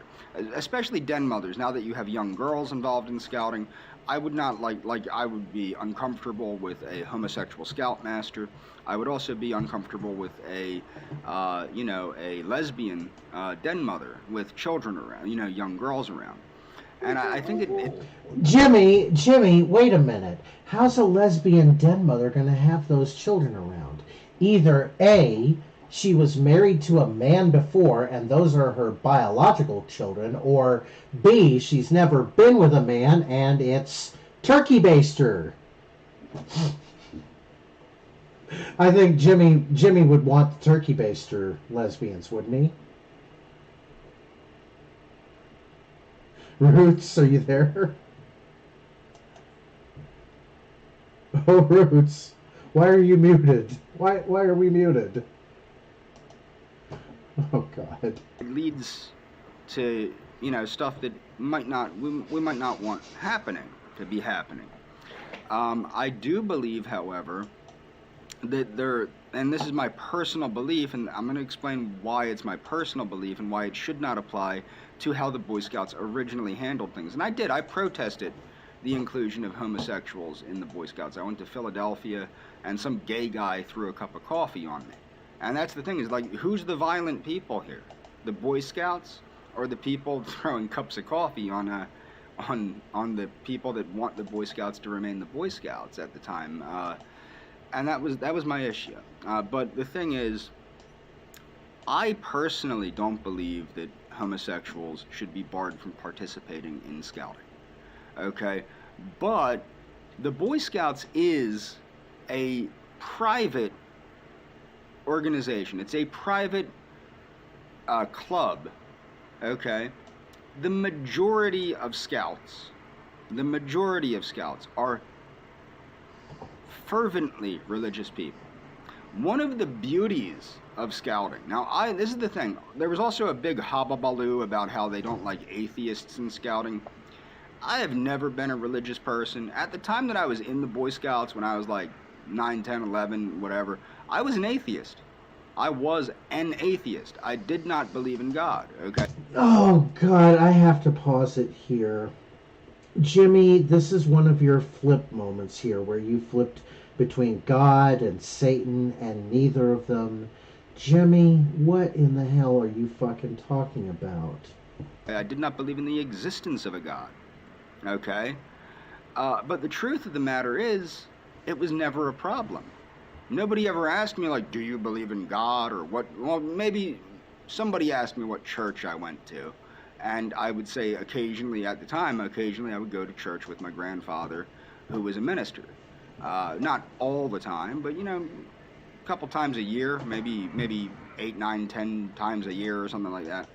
I would go to church with my grandfather when he would preach and things of that nature.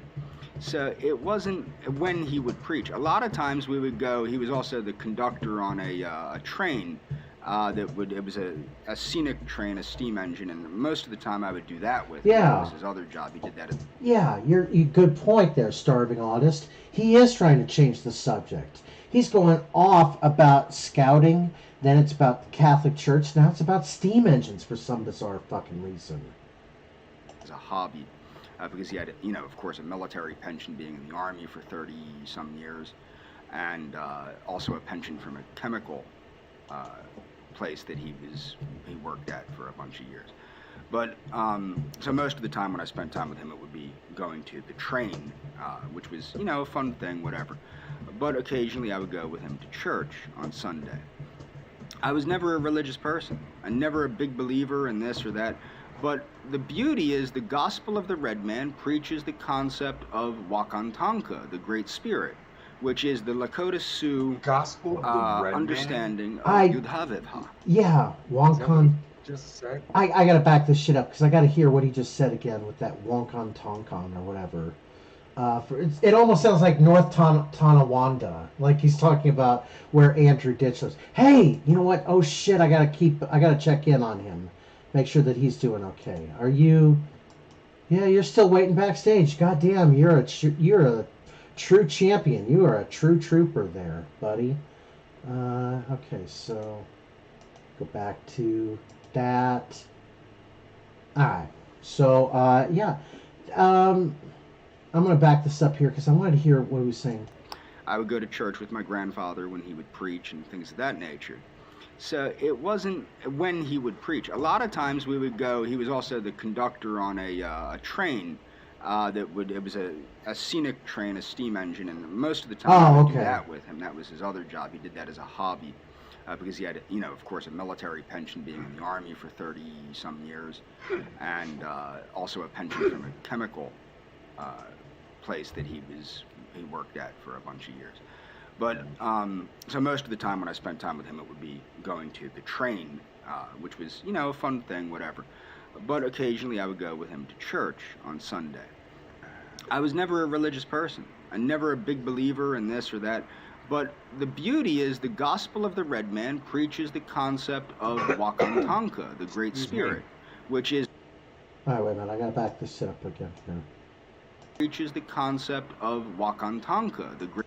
Wakantanka.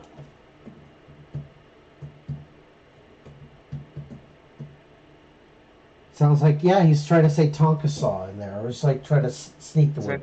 Is he talking about Tonka Saw? I think so. Great Spirit, which is the Lakota Sioux yeah, he must be. Understanding of Yudhavivha, or Jehovah, as some people call it. And it's it's just a wonderful concept that actually brings together all people from all different religions.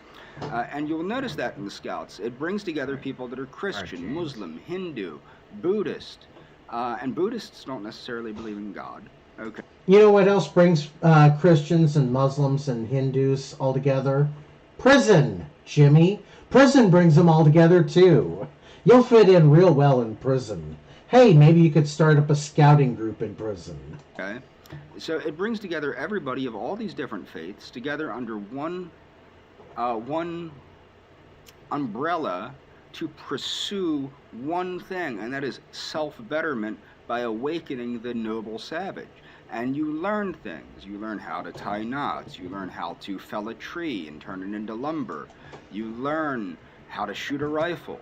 You learn how to shoot a bow and arrow. You learn rock climbing, hiking, survival camping, water purification, which is part of survival camping, how to fish, how to clean a fish. You learn important life skills that are necessary toward people acting like people, getting in touch with who they are. I do not think that there's anything in scouting that is necessarily inappropriate for women. I think that everything in scouting is equally important.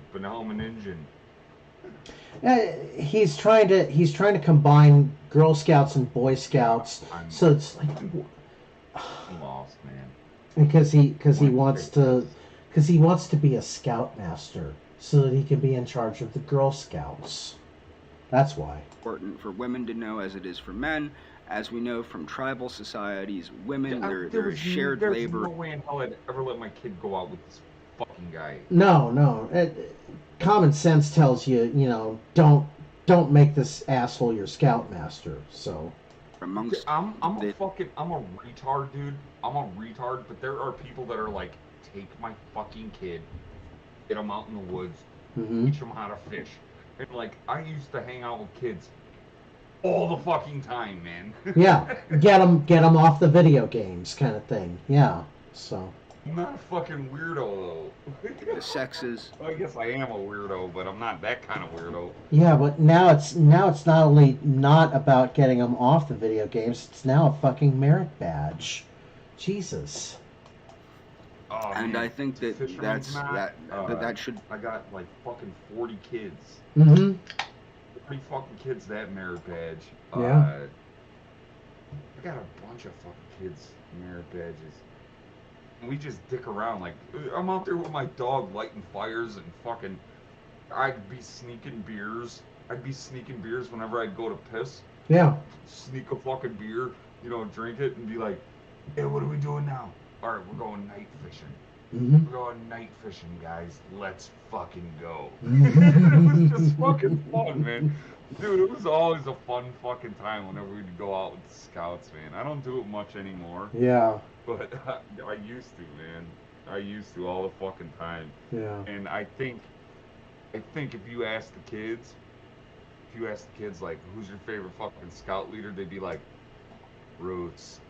100% Roots. He was fucking fun. Mm-hmm. Yep, that's right. Be promoted in scouting. As I said with the homosexuality question, that's something that concerns me, but not enough to say that, homosexuals should be banned from participating. I think it should be like the military used to be with don't ask, don't tell. And the same thing is with atheism. Like, the thing is, like, I never had a problem being an atheist in the Scouts. Jimmy, you would not be comfortable with don't ask, don't tell, because you would be looking over your shoulder every time. Everywhere you go in the military.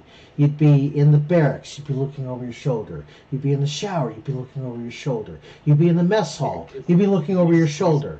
You'd be in the sick bay, you'll be looking over your shoulder. You'd just fucking be paranoid as fuck about who, what gay man wants your booty. It's like to steal merit badges. I handed them out, man. Stealing merit badges is in itself a merit badge. Took good care of these kids, man. Yeah. We had a lot of fun.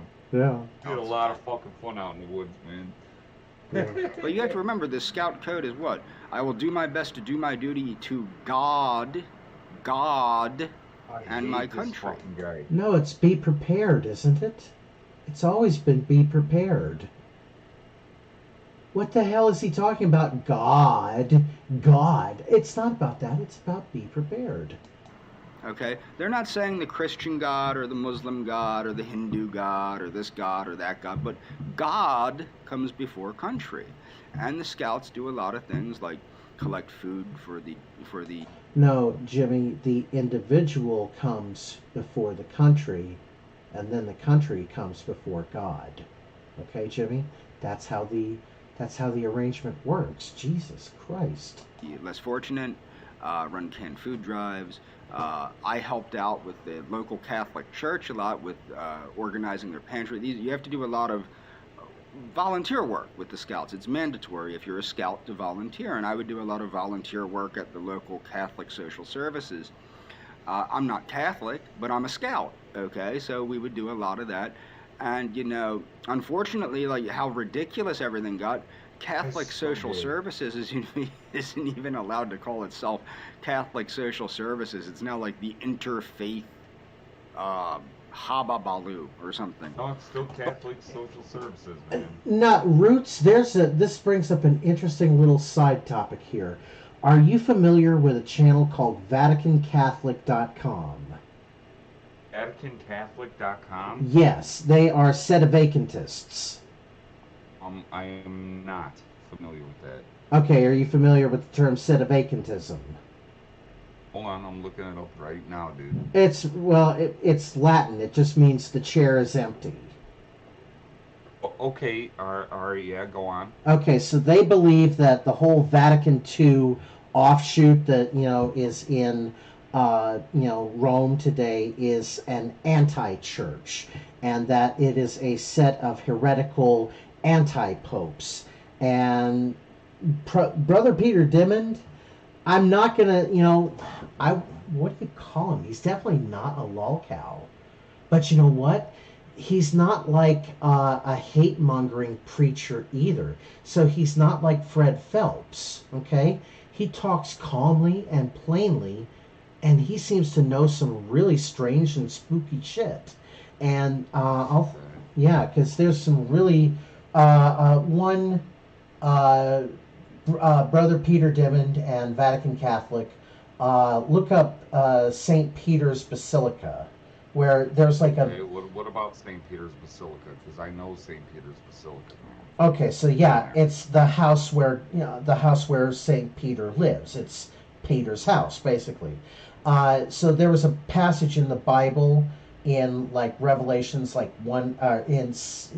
somewhere in Revelations, they're talking about how the house of St. Peter became a cage of every unclean animal and things like that.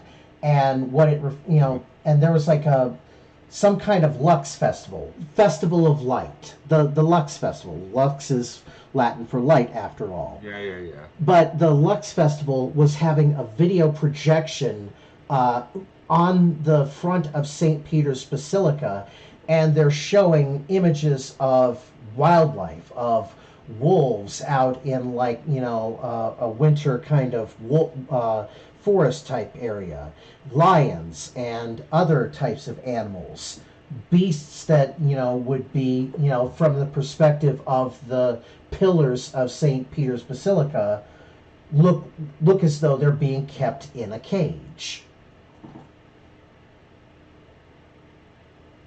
So basically there's a passage in the Bible in Revelation that is making reference to a Lux festival that, when you see it, it's like, Jesus fucking God, I didn't, it never fucking clicks until then. So I'm gonna have to find it. I'm drawing a blank right now. I don't know what the fuck you're talking about. Wait a minute here, I'll find it. Vatican Catholic Lux Festival. As far as James goes, the fucking Boy Scouts, they rock, man. Everything the Boy Scouts do, every one of the dudes that I've come in contact with, there were a couple weirdos, but they kind of got pushed out. Just kind of dudes. It was kind of just dudes. Like, we'd pull up in our fucking trucks and we'd have beer in the back, and we'd sneak beers every time we took a leak. We'd sneak beers, when we were teaching the kids how to tie fisherman knots. Like, the Boy Scouts ain't as bad people make them out to be right now. I think it's a great organization. They were always fucking cool with me. And I was with them for a long fucking time, man. Long fucking time. And, yeah, it was just... I learned nothing but good shit from them. You know what? Nothing but good shit. Like, I have no bad fucking experiences hanging out with the Boy Scouts, man. All right, you know what? We're going to take a little slight detour from the LolCow Ranch in James, because this is the video that you really, when you see it, and I'll play it, and we'll just,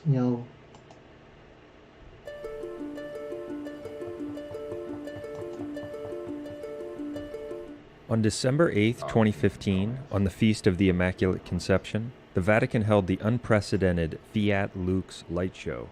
This was a multi-million-dollar propaganda event for, quote, climate change. It occurred with the approval of anti-Pope Francis. During this bizarre light show, images of the Earth... Wait a minute, I gotta share this with you here, if I can. I don't want to... Okay, so I'm gonna stop that, and go back into the screening. There we go. Revelation 18:2 just happened. All right. Revelation 18:2. Yeah. Earth, images of basically every kind of animal and bird, symbols associated with the New Age, and symbols associated with false deities of paganism were projected onto the facade of St. Peter's Basilica. Even many members of the Vatican II counterchurch were outraged by the event, rightly calling it a sacrilege and beyond ridiculous, among other things. It's a sacrilege because it treats in an irreverent manner that which is supposed to be dedicated to God. Before the Vatican II revolution occurred, St. Peter's Basilica was the most important Catholic structure in the world and the home He of cried true popes. mightily with a strong voice, saying, "Babylon, the great is fallen. Yep. Yep. Fallen. Mm-hmm. Is become the habitation of devils. Exactly. The hold of every foul spirit. Mm-hmm. The cage of every unclean and hateful bird." Yep. Peter Vars named Mike, who viewed video as well as screenshots of the event, sent us an interesting email. Watch He this. wrote down the names of some of the animals featured in the light show, and he noted that many of them were deemed unclean in the Old Testament. He also agrees with us that the Whore of Babylon prophesied in the Apocalypse is the dark and evil end times counterchurch, that is, the Vatican II sect, which is led from Vatican City and Rome in the final days. As our material covers in great detail, the Whore of Babylon is not the Catholic Church. It refers rather to the city of Rome's apostasy from the Catholic faith. The Whore of Babylon describes the worldwide counterchurch that is following apostate Rome into heresy and spiritual fornication in the final days, after Rome has fallen from the true Catholic faith and been overtaken by heretical anti-popes in fulfillment of prophecy. This counterchurch, which is not Catholic, is currently operating under anti-Pope Francis. The aforementioned reader asked if it's possible that this light show, which featured unclean animals projected onto St. Peter's Basilica, could be connected to what's written in Revelation/Apocalypse 18:2 about the Whore of Babylon.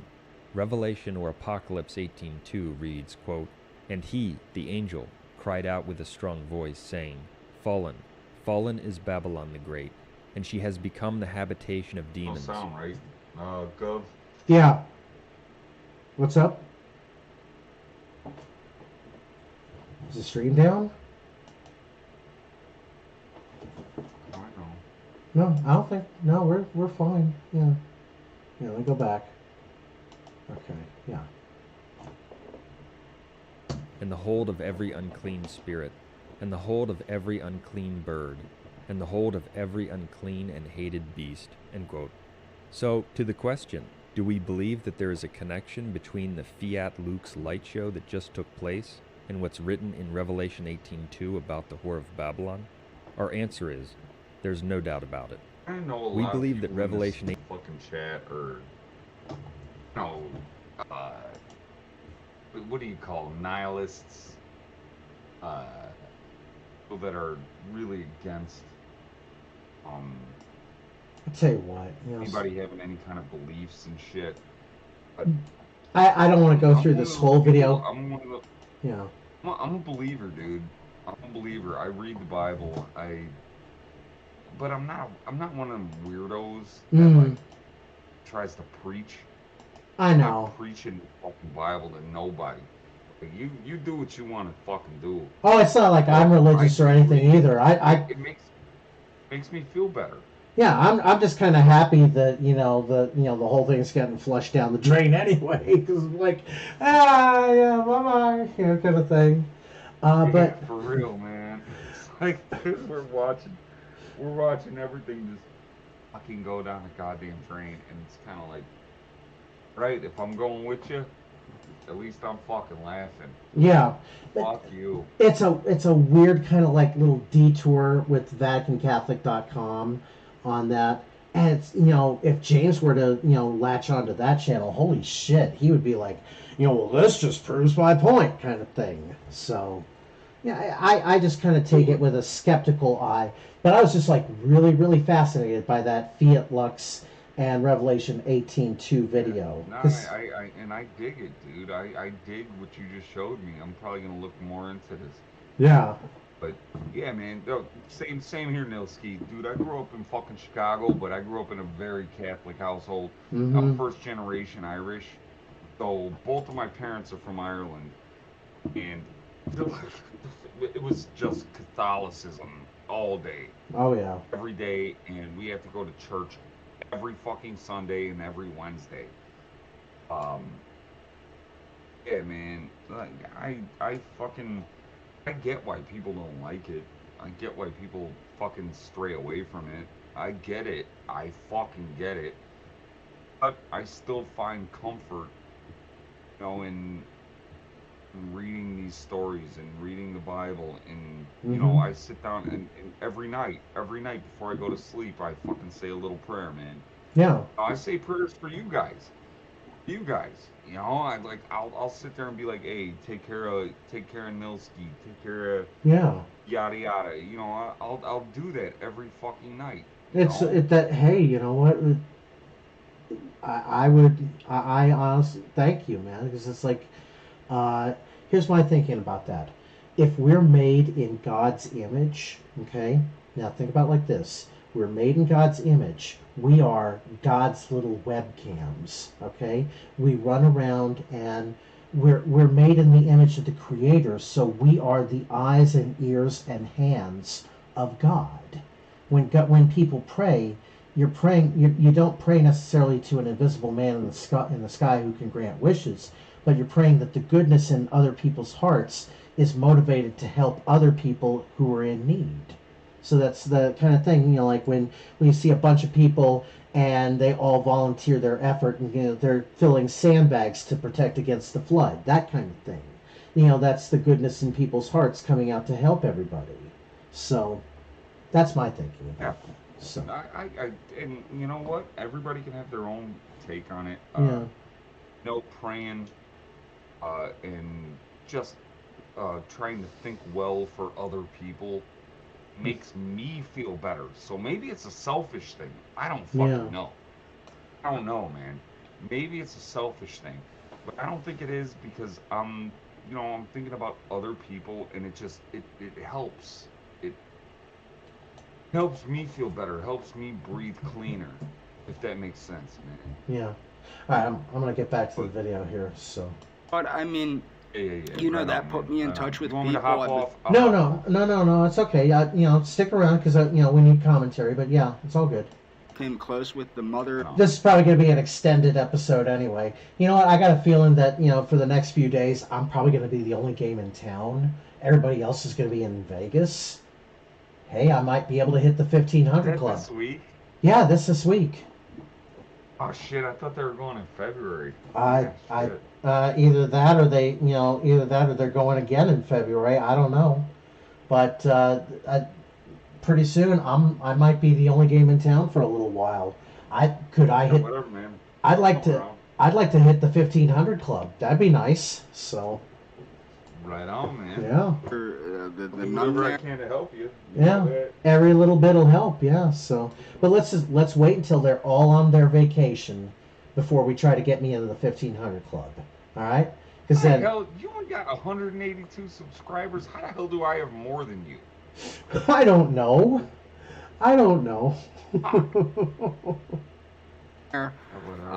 I became, the nun that ran the thing. I became close with her. She was a very nice woman. Yeah. It put me in contact with people I wouldn't ordinarily be put in contact with, that were beneficial to me at helping me understand other people. Yeah. And I mean, scouting is just a magnificent thing. And I think that it should have been co-ed a long time ago, like the Campfire Girls did. The Campfire Girls broke away from Boy Scouts and venturing and became its own organization called Campfire USA, which is a co-educational scouting organization, more similar to like the Young Pioneers, but more so geared toward U.S. stuff. And unfortunately, we also do have the Young Pioneers in the United States. I don't know how that happened, but we do. But my point is that scouting should have always been co-educational, in my opinion. It always was co-educational. It's just when children were in their youth, they separated the boys and the girls. I think that is a terrible mistake to separate boys and girls in their youth. I think that, as a human society, boys and girls have always worked together. And the other thing is a lot of accusations. Another problem I have with the homosexuality in scouting is Boy Scouting has always had this stigma of homosexuality because creeps are attracted to things that, if you're a child toucher, you're going to be attracted to things where there are children. I know for a fact that in my troop, we never had any problems with my scoutmasters being weirdos or anything like that. Luckily, No, just the karate instructors, I think, Jimmy. That's who you've had a problem with. had fervently religious Oscars, scoutmasters yeah, that you're really right, believed in, should not be co-ed. Catholicism Yeah. and No, Lutheranism were the two branches of Christianity that my scoutmasters adhered to. Was again Catholicism and Lutheranism, and they were hardcore believers in this. Now, I did have one scoutmaster that was effeminate, but he was married with children. He was just an effeminate dude. But he was a good dude that was, helping kids. He was a male nurse, and he was married, had kids. His kid was in my scout group, of course, my scout troop. But the thing is, he dedicated himself in the free time that he had, and being a male nurse is a very time-consuming career. But the free time he had, he dedicated himself to helping better youth by awakening the noble savage in youth. And I think that there needs to be more emphasis on the importance of what scouting's about, more so than the separation. Now, like the Boy Scouts of America, I should rephrase that. You do have the Boy Scouts of America and Sea Scouts. And a lot of people don't know what Sea Scouts is. Sea Scouts is run by the United States Coast Guard, and that's a special thing that's unique to the U.S. Coast Guard. It's a partnership between the Boy Scouts and the U.S. Coast Guard. So Sea Scouting is a unique thing that was also part of the Boy Scouts. I think that's an excellent thing. God, also, it's more, of course, it's more nautically oriented because it takes place on the sea under the command of Coast Guard. But I think that's a wonderful thing there. And, I don't think that making the Boy Scouts co-educational harms the, I think it does nothing but better the outcome for Scouts. I don't think it's harming anything. I do think that there are issues with the homosexuality thing, but that was forced on them by the government, which is insane because, like, the Boy Scouts, as I said, are a private organization of generally fervently religious people, and as I said, the Boy Scout oath, I will do my best to do my duty to God and country. God and my country. God and my country. God comes before country in the Boy Scout motto, and that should be understood, and it should be respected. If people want that to be their motto and they want that to be how their kids are being brought up, that should be, that should be allowed. It should not be interfered with by the federal government. Hold on, hey, Gov, man, pause it. Yeah, go ahead. Pause it. There were never any fucking homosexuals, any of the fucking Boy Scout programs I was in, man. Never. We all just like to fish, we like to hunt, we like to shoot, we like to do shit like that. There was never any kind of faggotry. Never. And I'm sorry for the language. It's all right. Sorry for the language. I don't want to get you popped, man. That's okay. Nobody notices anyway on this, so, There was nothing like that, dude. All we did was fish, hunt, shoot, learn how to tie knots, fucking learn how to make shelter, shit like that. Mm-hmm. No, man, there was no goddamn homosexuality going on in it. Never happened in our Boy Scouts either, Jimmy. I don't know what the fuck he's talking about. He's just worried that somebody's gonna get that booty. So. And that's weirdo. all. James is the weirdo here. Oh yeah. Oh, he's really weird. For this video. There will be links in the description. Definitely there will be links in the description. Please check the links in the description. I bet you anybody in this fucking chat, anybody here, would be like, I'd rather my kid hang out with Roots than fucking James. Well, Roots, you'll be the one, standing outside the men's room door, guarding it so that nobody else goes in. And we'll be the ones standing right beside you and making sure nobody else goes in. So Exactly. yeah. Yeah, I told you about that fucking tranny that pushed me. Mm-hmm. Yeah. Pushed Yeah. me back. Right when your daughter's in there alone, it's like, no, I'm not letting you go in there. No, fuck that. So You can wait. yeah. You fucking wait. Let my kid come out. Let my fucking kid come out. No. I don't fucking play these stupid fucking games with these stupid fucking people. I don't. I really don't, man. And I'm not trying to sound like a tough guy, but I can fucking handle it with these, or I can handle it with fucking this. You know, like, it is what it is, man. All right. I pulling. hate these fucking people. But I'm like, dude, hold on, Gov.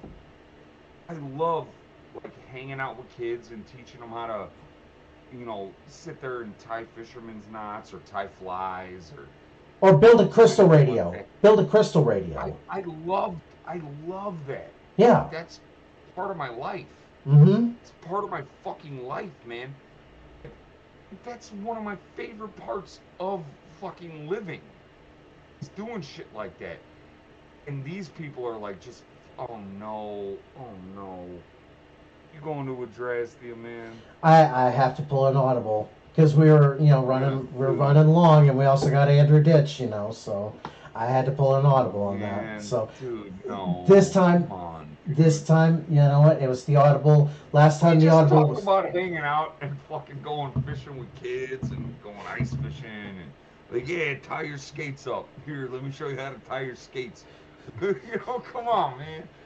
Dude, no Adrasdea, man. Just throw some skates on Adrasdea and just send her out onto the frozen lake, and just it's like, go that way, go very far, go very, very far out that way. Yeah, past the sign that says danger thin ice. Don't worry about that. Yeah. Go that way. Yeah, go that way. Oh my fucking god. All right. Well, all right, she's got. I'm sorry for interrupting you. It's all right, because the Adrasdea has cancer saga has officially begun. Yes. God, I want to fucking throw up, dude. Yeah. Don't make me throw up. I hear that? Yeah, Nilski, hey, me and you fucking with James on a goddamn job site. Like, I know Nilski works for a fucking living. Oh, he does roofing and shit like that. Mm-hmm. Dude, me and Nilski fucking with James on a goddamn job site, we would kill him. He would end up jumping off the fucking roof, Nil. Yeah. Together, you'd be like, we're gonna ride that workman's comp gravy train together, buddy. Woo! I wish we could steal James's. Yeah. Nah, he wouldn't last, Nil. On a job site, absolutely fucking not, man. Absolutely fucking not. That son of a bitch would fucking be gone. He would be gone the first fucking day. He'd be like, I can't fucking handle this anymore. I can't fucking do it. I can't do it. The guys are making fun of me. Nah. It's like, get the fuck out of here, you faggot. Get the fuck out of here. I hear that? Shit. Listen. I might need to go and get an inhaler soon. Alright, I'm shutting up, man. All right. Shutting up. I'm drinking a beer. So, Oh, hey, STSS. I see you're back.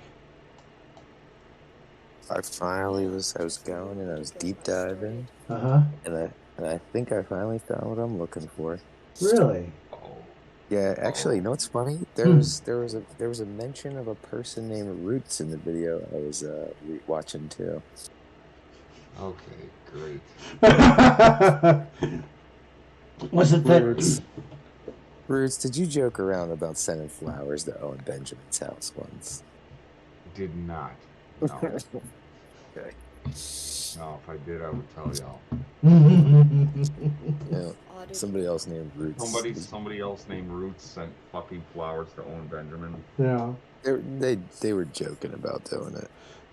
I don't think they really did. Me and my fucking ex. Me and my ex sent a bag of dicks to his house. Perfectly normal. Perfectly natural. I saw. Not flowers. Never flowers. Yeah. Hey, I saw what when you care enough to send the very weirdest. I found what I was looking for. I think I get it. I think I understand it now. Yeah. So, Adrasdea has People cancer. impersonated me before too, man. Mary has cancer all of a sudden? Yeah. Well, she's got this wheeze now. Listen. So. Oh no, she has cancer now. Mm-hmm. Wait, is she saying she has? Wait. I'll be honest with you. I can't. I could literally listen to Jane. I could listen. I can tolerate Jane. I can't tolerate Mary. It's just. rough, It's hard. dude. It's hard. I know, but It's hard to listen to. she brought all this LolCow milk, and I got to do something with it, or it's just gonna go bad. So. Mary. Listen. You hear that? Listen. Oh. Wait, before you do it, did anybody ever come out and take responsibility for pretending to be the 14-year-old, or was it really a 14-year-old? That shit was not me, and I have no desire to make contact with her. I'm just like, leave her the fuck alone. You know what? I don't care. 14-year-old that robbed her? Of a photo, of a very bad photo. Tit photo. A tit photo, yeah. Yeah. Like- oh my god. Dude. Oh, it's just terrible, dude. Inhaler Some soon. funny shit, dude. She needs her inhaler, her weed inhaler. So, She probably got the see COVID. What the fuck is she doing right now? What is she saying, man? Because I haven't seen her audibly, in Yeah, a couple days. I haven't even which is fucking looked at her. I'd like a like to week. thank the person who donated to me. I was able to go and get some relief. I'll to go. try to bring my fever down.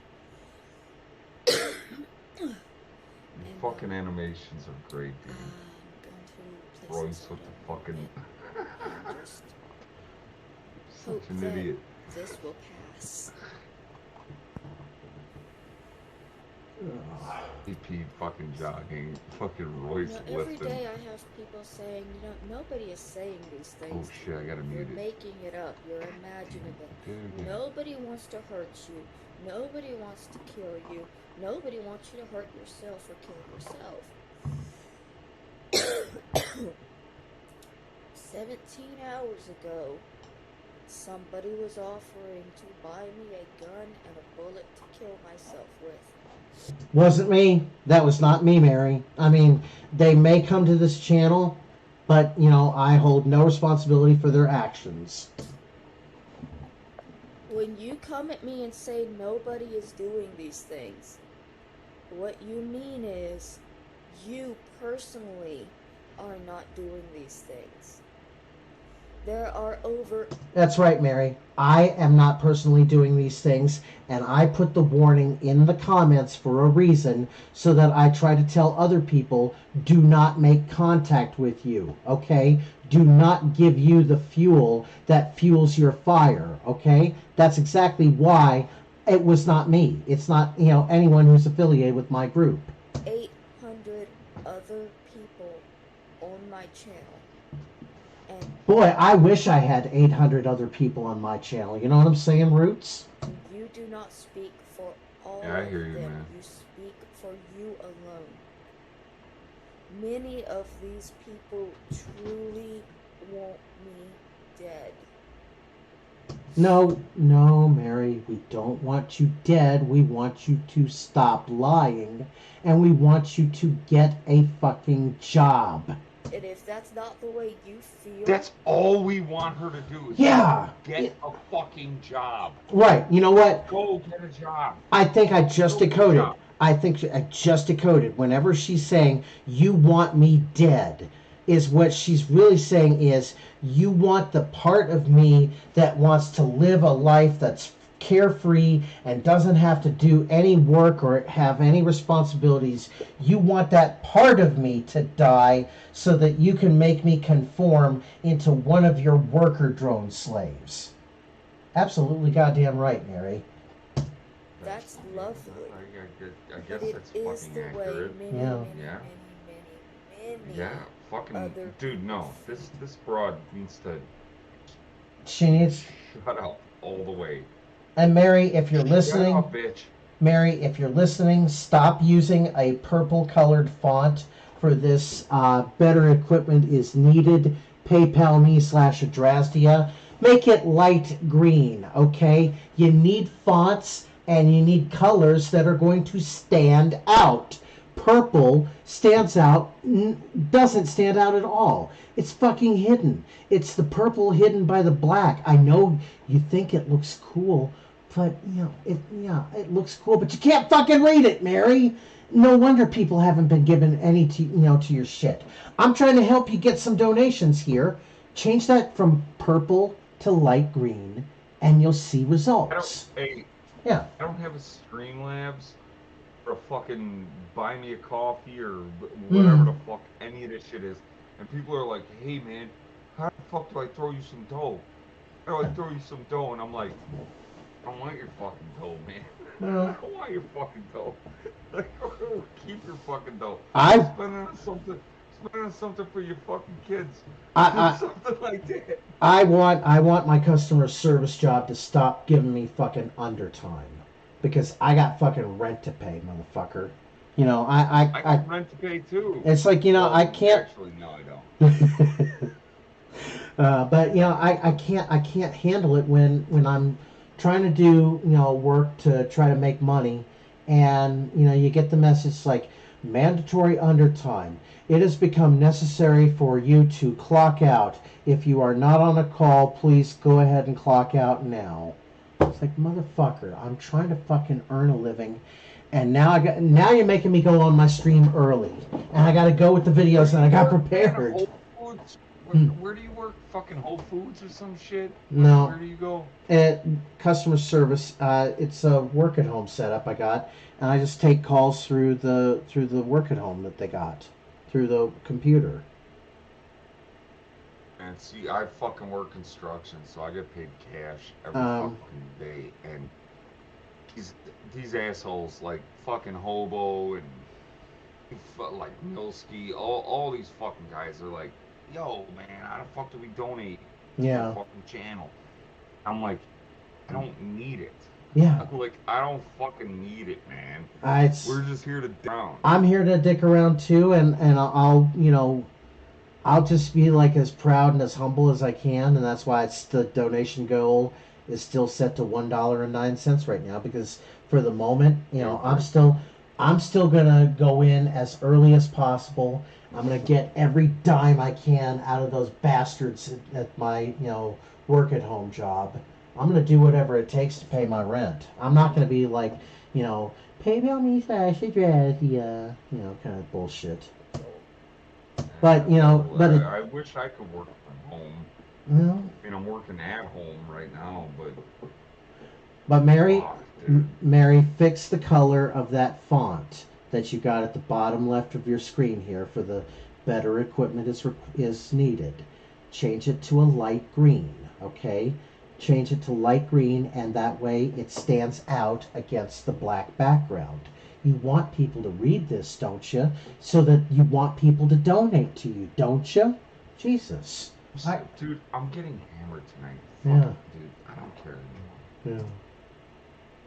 Please stop telling me that nobody is saying the things that I am receiving on a daily basis. Rock and roll, motherfuckers! Go! It is cruel. I gotta pee. To say things like this to a schizophrenic person and then insist that it was never said. It is cruel. It's been almost a week now that one have had me panicking and stressing out over something that I didn't even intend to do. The police still have not contacted me.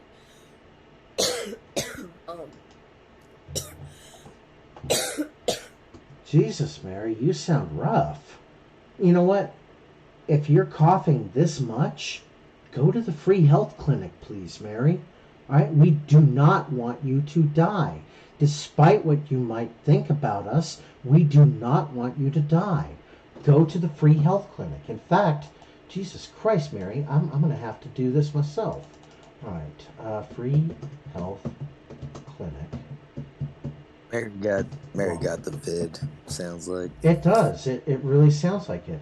Free medical health clinic. All right. All right, Mary. I'm gonna help you out here. Because you're a LolCow on the ranch, we got to keep you vaccinated. Hey everybody, it's me, Mary. I really could use some weed and some other things. Mm-hmm. Try and get some weed, tampons, and fucking COVID test. PayPal/Adrasdea. Yeah, for real. It's just like, let me turn that off. Transition. There we go. All right, Mary. Look, all kinds of free health clinics. Okay.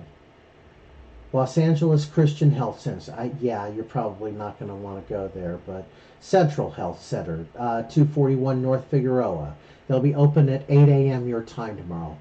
Mary, get up however early you have to. Walk down there. Helpful and nice lady at the counter. That's good. Downtown urgent care. Okay? So, Mary, you've got something that you need to take care of right now. Eisner Health, downtown Los Angeles. You sound like you're close to downtown anyway. Weingart Medical Clinic. These are all free options, Mary.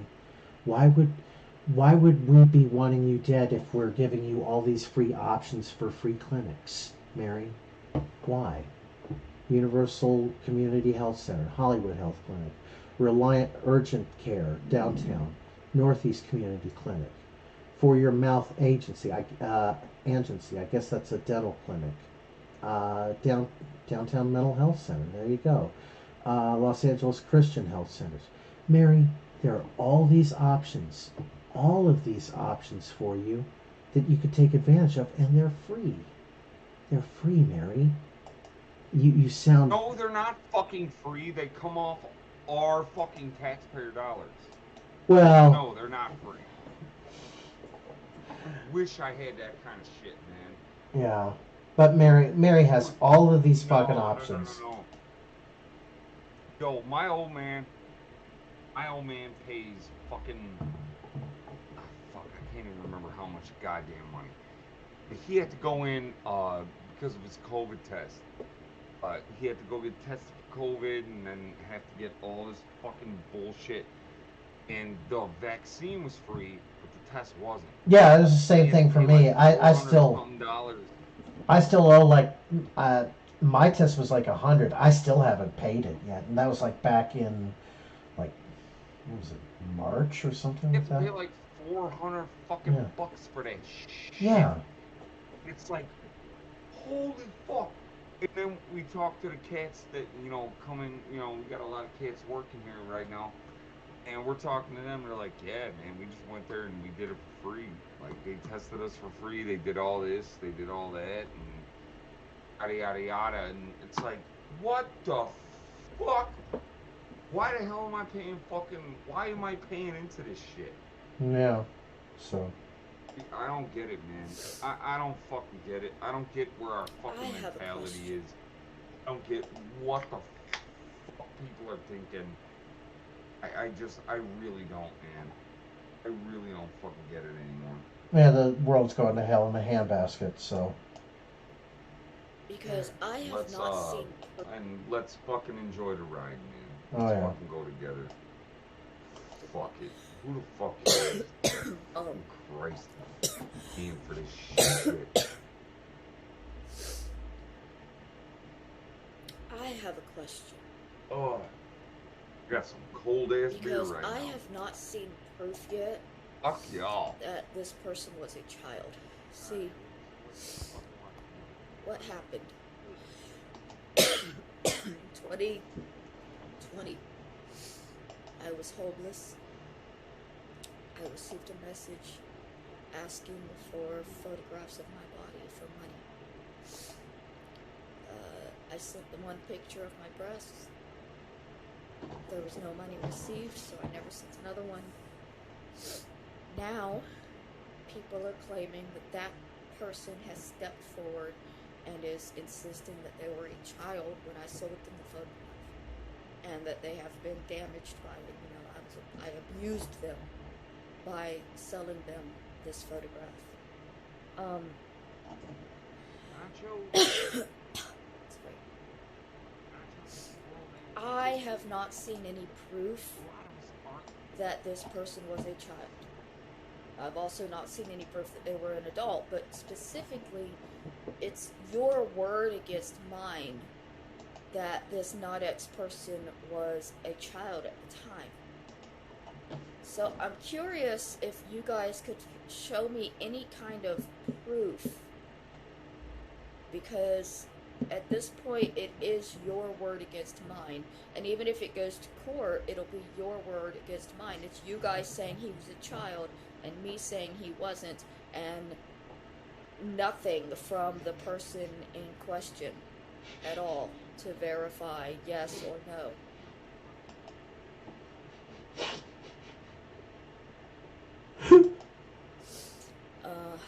So just, if y'all are going to be accusing me of being a pedophile and sending my photograph to a child who offered to pay me for it, I need a little bit of validation that he was a child. Now, I know that y'all are saying you have his docs, you know who this person is. You haven't told it to me. And I'm the one that you're accusing of committing a crime. So, either prove to me that this person was indeed underage at the time. Someone actually, I forget, I think it was JJ. Or stop attacking me and let the police deal with it. He sent a link. Because And I saw it, and I clicked it, and I was like, I really regretted it. I saw Mary's tits, and I was like, oh my god. I've seen them too. They're not. It's awful. It was They awful. can take care of. Oh, they are. They are nasty as fuck, dude. I don't know why anyone would think that they're attractive. Gov ASD Nil is right about this. Says people blame social media for this. Mm-hmm. I say that social media has just shown everyone how humanity really is. Yep. Yep. He's right, man. Put us in front of a camera, we'll get naked in front of it. Basically, that's all it is. Yeah. And now we've made the cameras so easy that we just carry them in our pockets, and now we can just I agree with that. I think that having a portable studio in your pocket all day long, I think it gives people a false sense of self-importance, that they're like Mary sitting in her fucking on her couch or wherever the hell, futon or whatever, just making videos all day, and to her she feels like accomplished, like, oh, I did something with my life. I went to work, you know, I did my job for the day. Dude, hey, you're a fucking you're a therapist, man. Yeah. You think she feels fucking accomplished? Yes.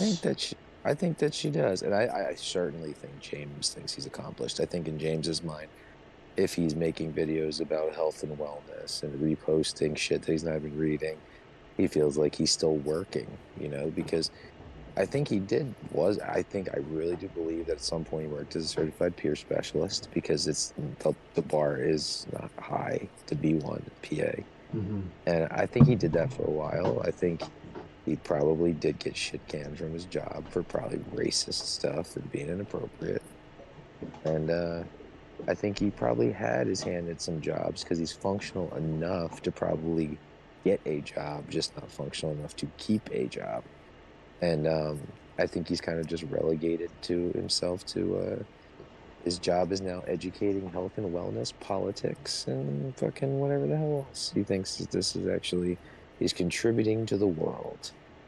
And I think that Mary, in her own way, feels like, I think she feels accomplished to the degree which she feels like she deserves, because she's a person that thinks that she had such a bad run in life that the fucking world just owes her at this point. Like, why should she fucking do anything for anyone else? The world owes her for the rest of her life.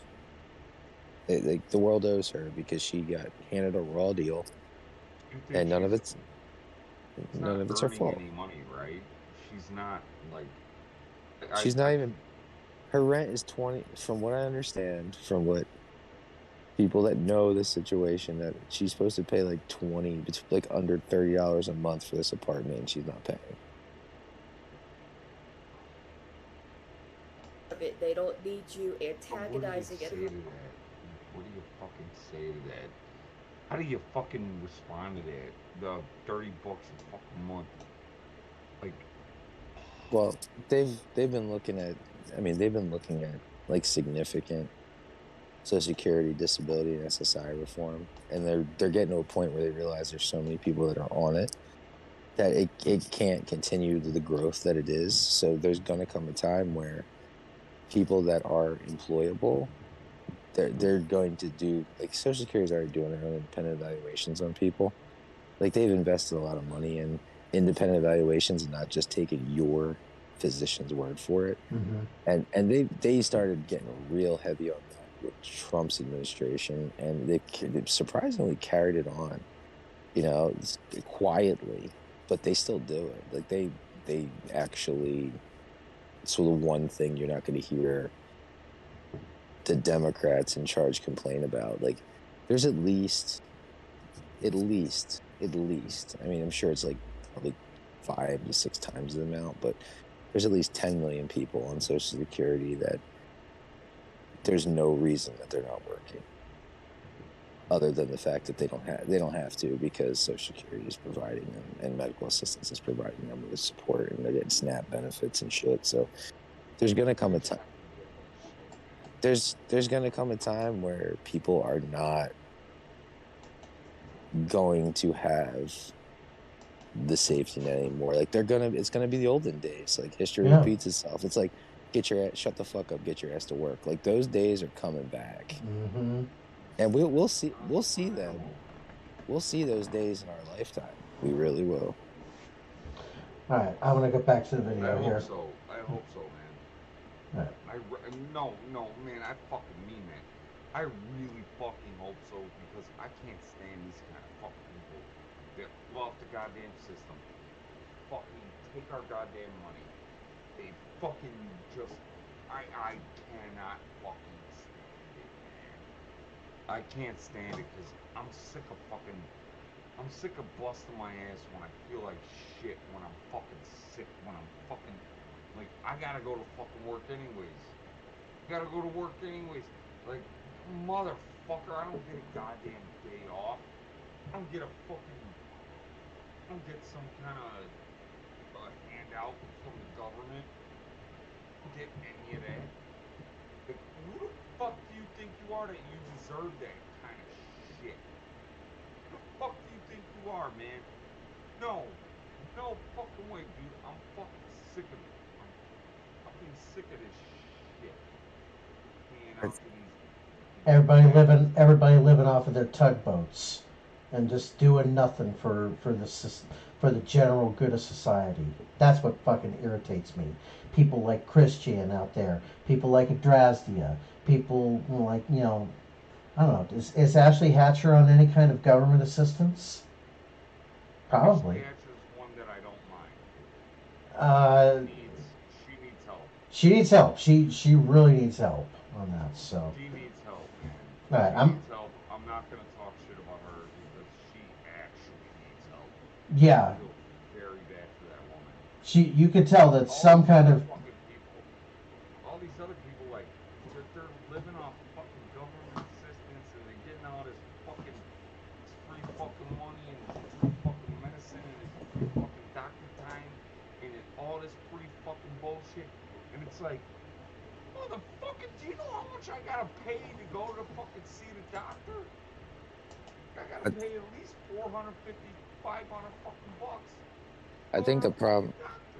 Yeah, I think people's biggest problem in the end, regardless of anything Mary is that she's taking what she's taking from the government, and then laughing at the rest of the people that work, saying you're all fucking suckers, but at the same time trying to leech off the people that work that she thinks are suckers, and saying, I think you're all fucking slaves for working, and I'm the smart one. I'm the smart one. But at the same vein, if we all followed the Mary's take on life, who would she grift off of? Who would she beg to? Because nobody would have anything because we'd all be in the same boat as her. Yeah. It's like Like I have enough money in my wallet that whenever I choose, if I wanted $5 worth, if I wanted some weed, I can go get it right now. I don't have to get on the camera and fucking cry right. to get some weed. I mean, I don't smoke any weed, but if I did, I could go get some. I got my $5 right now. Go get some weed. If you've got to beg and scrape for $5 every day, and like, how long? Who's really winning? How long will that gram of weed last you? Maybe 10 minutes at the most. You'll be high for one of those 10 minutes, and then you'll come down and you'll just be as grumpy as ever. And that gram of weed won't even last you the 10 minutes, and you'll just be right back to square one. I need $5 for another gram of weed. I know I asked already, but I need another $5 because it's been a very stressful day.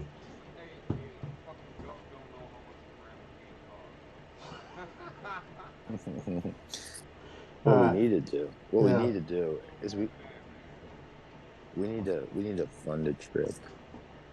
We need to fund a trip for a couple of people to go to fucking Mary's hometown and interview some people. Mm-hmm. I think that's what we really need to do. No, Florida. No, we're talking about Kathy. We're talking about Kathy. Oh, ain't it? Oh no, ain't it? Fucking Georgia. Oh, It's in Georgia, man. okay. All right, so yeah. All right, so I'm gonna get back to this video because we're gonna be here all night again. So. Harass me daily until they get around to it. Yeah. But at this moment, I have absolutely no proof that what you are saying about not X1 being a child is true. I have zero evidence of that. And I need somebody to verify this for me. Because it makes absolutely no sense how all of you could know that he was a child, but I still have no clue, and I've still seen nothing to prove that. All of you, it's you guys saying this was a child. There is no valid evidence that it was a child. They have now admitted that there is no evidence. They completely made it up. They fabricated the story of me sending my pictures to a 14-year-old. They do not know how old that person is. They concocted a lie to slander and defame me and harass and terrorize because they understand that I am schizoaffective and that I am extremely afraid of being imprisoned. They are admitting to the cyber harassment and cyber terrorism. Now, what that's going to help, I don't know. But if a lawyer ever contacts me and wants to help me, I'll have this proof. Proof. Because I If you live long enough, that is, Mary, for your proof. Oh my God. You sound like you're on death's door already, Mary. Jesus fucking tits. Oh, Jesus. cyber terrorism should be illegal. Cyber harassment of the mentally unwell to this level. The defamation, the slander. Oh, Larry, why the fuck don't you And got they a knew wrench? the whole time that there was no police Oh, contact. wait, shit. Evidence. Yeah, I got him. Oh, No you got a crime. fucking wrench, Larry. Yeah, I did. Yeah. Sorry, I Larry. simply wanted people to believe I Nobody was can blow a up fucking pedophile. Larry. Larry's the man. Yeah, you're good. Yeah, you're They cool, Larry. wanted Sorry about people that. to believe that so that people would hurt me. Because it is well known that pedophiles are disliked even by Anybody fucking bonks the Larry. worst criminals out there. They got a problem with me. This kind of slander could literally have me killed in the streets. And they knew the whole time that they were saying it, that they had fabricated it themselves. So now the defense is that if I'm stupid enough to believe it, then I deserve to be mentally tortured. I'm gonna go live. Y'all know All right. that I'm easily susceptible I'm to gonna go live lies. in like fucking 5 minutes or so. I'm gonna take a leave. Okay, all right. Except you don't want to Take admit it, care. because if you admitted it, then you would have to accept We'll do it live. Fuck it, we'll do it what I live. said about the murder Fuck was it, we'll do it absolutely live. true. We'll do it fucking live. That I did believe everything he Yeah, said to man. me. You know you're always Because I one have a of tendency Oh, to yeah. believe everything I- everybody says to me. As soon as I get through these videos, I gotta get to bed, I so, also but... believed my family when they told me Yeah, everything hey, would be you're okay more after my welcome. grandmother passed away. Alright, that's cool. I'm gonna hop When out. they told me the will would be read, it would just take I time. will catch you guys. When they were publicly on my Facebook Alright, saying she's later. lying, she's Good, brother. not going to be left homeless and destitute. Fucking love all y'all. Y'all be good. I believed my grandmother when she said she loved me. I believed her when she said that she had taken care of me. I believed my niece when she sent me the letter from the lawyer proclaiming that when my grandmother last spoke to her months before her passing, I was her biggest concern. I believed and I believed and I believed. And I've been called a liar because I believed what I was told. I trusted because I am a trusting person.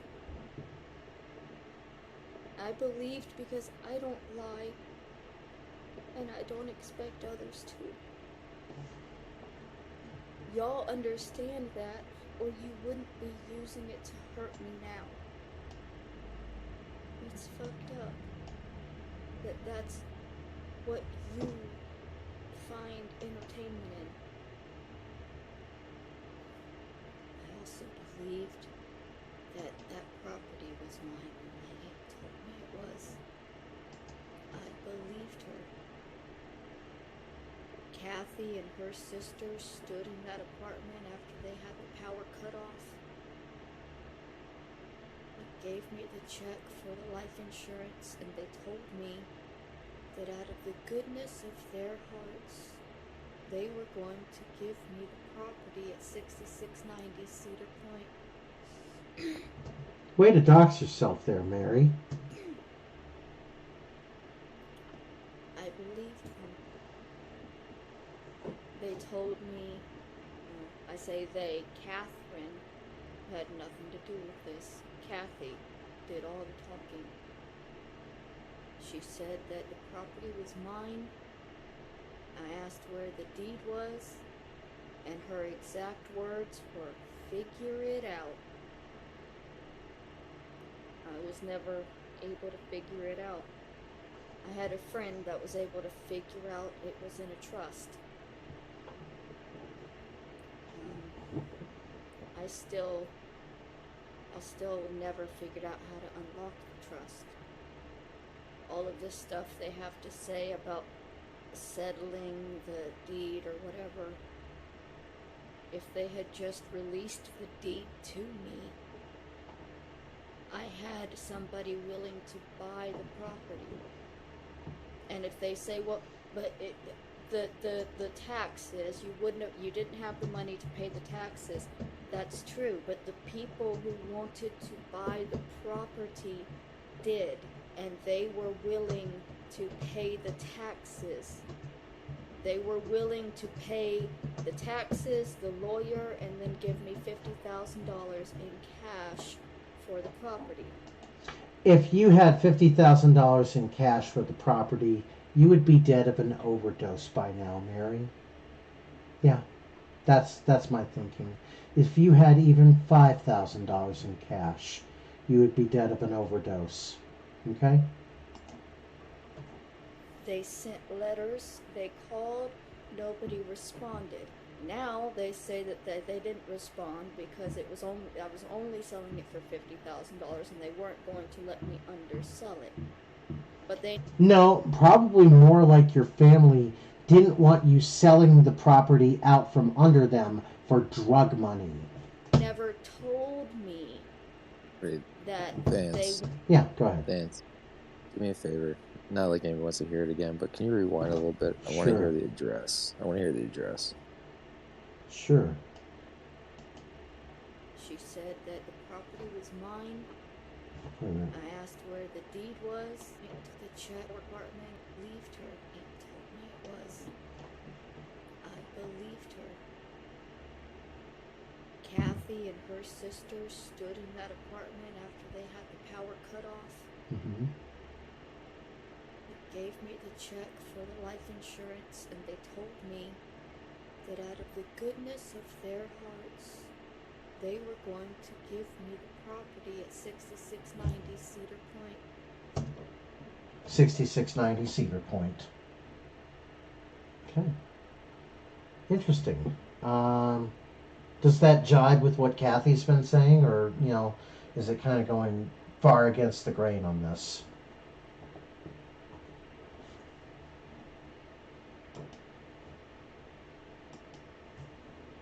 He's probably working right now, so. I believed them. They told me, I say they, Catherine had nothing to do with this. Kathy did all the talking. She said that the property was mine. I asked where the deed was, and her exact words were, "Figure it out." Usually the deeds are kept downtown in the assayer's office, in the Hall of Records, Mary. It's usually downtown or county clerk's office, even better example, in the assayer's office of the county clerks, okay? That's where all the deeds are kept, Mary. They're kept at the assayer's office for a reason, okay? It's not like the deed to the house is not like something that you keep on you like your driver's license, okay? And, because if it were like that, everybody would be losing their deeds to the house and their house fires. I was never able to figure it out. I had a friend that was able to figure out it was in a trust. I still never figured out how to unlock the trust. All of this stuff they have to say about settling the deed or whatever. If they had just released the deed to me, I had somebody willing to buy the property. Sounds like she's talking about an inter vivos trust, which is a living trust. Basically, it's a trust designed so that I know what an inter vivos trust is because I was inherited my grandparents' house directly from them because my parents were having tax trouble and my grandparents wanted to make sure that we would have a place to stay, so they deeded the house in an inter vivos trust into my name. And let me tell you what a pain in the fucking ass an inter vivos trust really is. Inter vivos trusts are so goddamn hard to set up, and they're even more of a pain in the ass to get out of. It took me forever. It took me literally 8 years to finally break up the inter vivos trust that my house was being held under, just so that I could sell the house and start a new life. And if they say, well, but the taxes, you didn't have the money to pay the taxes. That's true, but the people who wanted to... No, actually, no. You know what, Mary? I call bullshit on that, because any taxes, any properties, any unpaid property taxes or liens is taken out of the sale of the closing, Mary. It's taken out of the sale of the closing. You don't pay it up front. You take it out of the sale of the closing. Buy the property did, and they were willing to pay the taxes. They were willing to pay the taxes, the lawyer, and then give me $50,000 in cash for the property. Guarantee that none of that shit ever happened, Mary. They sent letters, they called, nobody responded. Now they say that they didn't respond because I was only selling it for $50,000 and they weren't going to let me undersell it. No, I'm more convinced that your family did not want you to have $50,000 from a house that was being sold out from under them, and they were more afraid that you would take that $50,000 and be dead of an overdose within 2 or 3 months. But they never told me that they wanted a specific price for it, and it should not have been up to them to have a specific price for it, because if it was mine, if it had been given to me out of the goodness of their hearts, like Kathy so enthusiastically stated. You know what? It may have been given to you out of the goodness of, their hearts, but everybody still has to pay the fucking property taxes on the transfer, Mary. So she's from Florida, correct? I think so, yeah. Well, that address in Florida, in 2018, it was sold for less than $50,000. And then it was repurposed and resold as a parcel of land with no house on it, nothing, no structure on it, for $50,000. So it was the land itself was worth more than the structure. It was the whole shebang in 2018 was sold for $49,000. That's actually more than I got for my house. I got barely like 35. So yeah.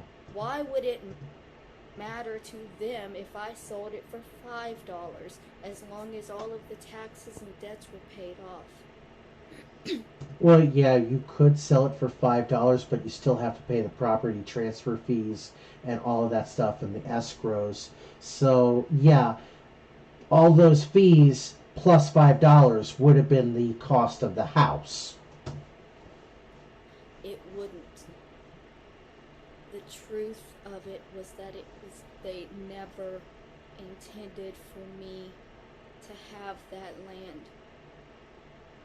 They said verbally that I could have it, but they fixed it legally so that I would never be able to obtain it. And now they go on talk shows and tell people that I had that land, I was given it, I could have done whatever I wanted with it, and I just was too lazy. And they know the truth is that they locked that shit up. They gave me a verbal confirmation it was mine and then never spoke to me again. Never spoke to any of the lawyers, never spoke to anybody that contacted them. But I believed for a long time that that property had really been left to me. I believed that the boys who moved in after she passed away were there to help me. I believed that they were going to take care of me after the money ran out because they told me they would. And I believed them, and I believed that I still had that property that I was trying to sell. I believed. And then I lived out in a tent, and I lived out in a trailer that wasn't mine, that was owned by a friend of the people who were trying to buy the property from me. They were so desperate to buy the property from me that one of their friends gave me an abandoned home to stay in. Don't tell me they didn't try hard enough to get that deed.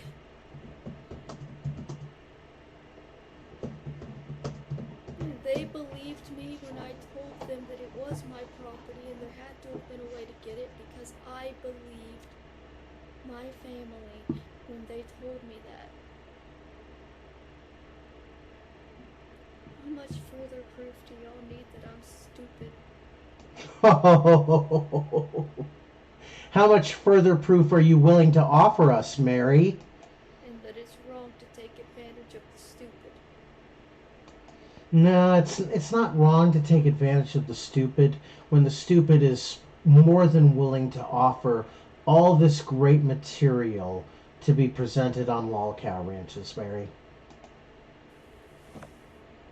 Okay, pulling another audible because she's doing these singing videos, and I'm skipping that.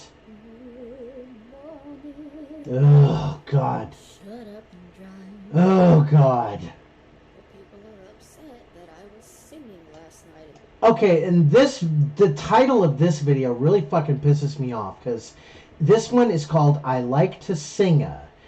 ASDSS, do you remember the very, very early episodes of South Park? I mean, we're talking like 1997 episodes of South Park, okay? Remember the one episode where Cartman had a satellite dish up his ass? And it was because of the Hoopajoop aliens. And every now and then the satellite dish would activate and Cartman would go all kind of Pac-Man eyes, and he'd start to go, I like to singa, I like to moona in the schooner in the springa, I like to singa. That's what got me thinking that she was going to do something like that with the title of this video, with I like to singa. It's like, you know, I thought you were going to bring us some Eric Cartman from South Park with the satellite dish up his ass, Mary, and you fucking failed. You teased us. That obviously means that I was faking my illness. I sing all the time. So, no. Also, I never said I had COVID. I'm pretty sure I said that I didn't have COVID. I had, I have bronchitis issues. Yeah, and that leaves you at a risk for COVID. I was running a fever for a couple of days, and I've been having trouble breathing through my nose. Probably because I went walking in the rain the other day. Because I didn't know it was going to rain. The day the Tonga volcano exploded, there was nothing in the news that it was going to rain, because obviously nobody knew a fucking volcano was going to explode. Mary, you know why rain happens? Okay, dust goes up into the air, and then it collects with the moisture, and the moisture in the air, the vapors, cling onto that dust, and then water molecules start to grow a little bigger, until you've got actual rain droplets, and then gravity takes over and starts pulling those raindrops down to the earth, where the cycle can begin again. Dust is the primary form of rain. So every time you have like a lot of dust, you're usually going to have rain. So the volcano dust, yeah, I'm surprised that no one's ever told you that dust is usually responsible for rain. And so I wound up out in the roads walking when it was raining. And I got a little bit of a thing. That's all it is. Honestly, the reason I was singing last night is because I like the raspiness that this cold has given my voice. Nobody else does, Mary. Please stop singing and go to the free health clinic. So, okay, sorry I offended y'all. Y'all get so angry when I sing. Is it because you enjoy it and you don't like me doing things that you enjoy? Oh, we definitely do not enjoy your singing, because your singing is so horribly off-key, Mary. If you want to sing, you know, get some lessons. Learn how to project your voice. Do something that's actually going to make you into the singer that you want to be, so that you can be on the NBC show The Voice and, you know, show everyone what a great talent you are. Is it because I'm genuinely a good singer? Is that why it makes you so angry? If you're genuinely a good singer, how come no one's found you yet, Mary? I'm curious. I need to understand. Because singing is the only thing that I enjoy in life. And every time I do it, you guys attack me. And why can't I do the only thing that I enjoy without being harassed? Because you refuse to take responsibility for the consequence of your actions, Mary. And y'all are saying, well, you did it sound like you were stuffed up when you were singing last night. Yeah, obviously, because when you're singing, you don't sing through your nose. You sing through your diaphragm. And it gives you a completely different sound. I actually sing better when my nose is clogged because I can't sing through it, and it forces me to sing through my diaphragm. But now you're starting to give the James-like excuses, Mary. Thanks for being judgmental and shitty. And that's all for this video. Like you always are. Okay, so here's a couple things that I was able to find. All right. Just based on what she's saying. So the property that she's talking about exists, right? Mm-hmm. And the property was left into a trust, right? Was I right about it being an inter vivos trust, or you couldn't find out anything about that? I couldn't find out the specific trust. That's okay. That's okay. The land was left in a trust. It was sold for $50K. Yeah. It got cleaned up, got resold. The parcel of land got resold for $150K. So it seemed like it was probably in pretty bad condition. That's why they sold it for $50K. There's probably a lot of trash and debris and bullshit. It looks like it looks like a vagabond type campground parcel. Like some of what she might be saying checks out. So then that's connected to an address when she talks about an apartment. There was apartments in Jacksonville called Beechwood Apartments, and that's probably what she's talking about when she was saying standing in an apartment or whatever, where they probably put her after the house was condemned and, or in foreclosure, there was liens on it and everything else. It probably would have taken a bath on the taxes and everything else. It probably looked like they just neglected. It's Florida, yeah. They're gonna easily, tax you out the ass in Florida. So. Yeah, and what's interesting, it said that the structure that was there, the roof was metal. So we're talking like kind of, backwoods shackish type houses. Like, we're not talking about shingled roofs or anything like that. Like it had like a tin roof. Yeah. So rusted. Yeah. I'm sorry, I had to pull that. So, but then it connects to the apartments because the next address connected to that for Mary was Beechwood Apartments in Florida.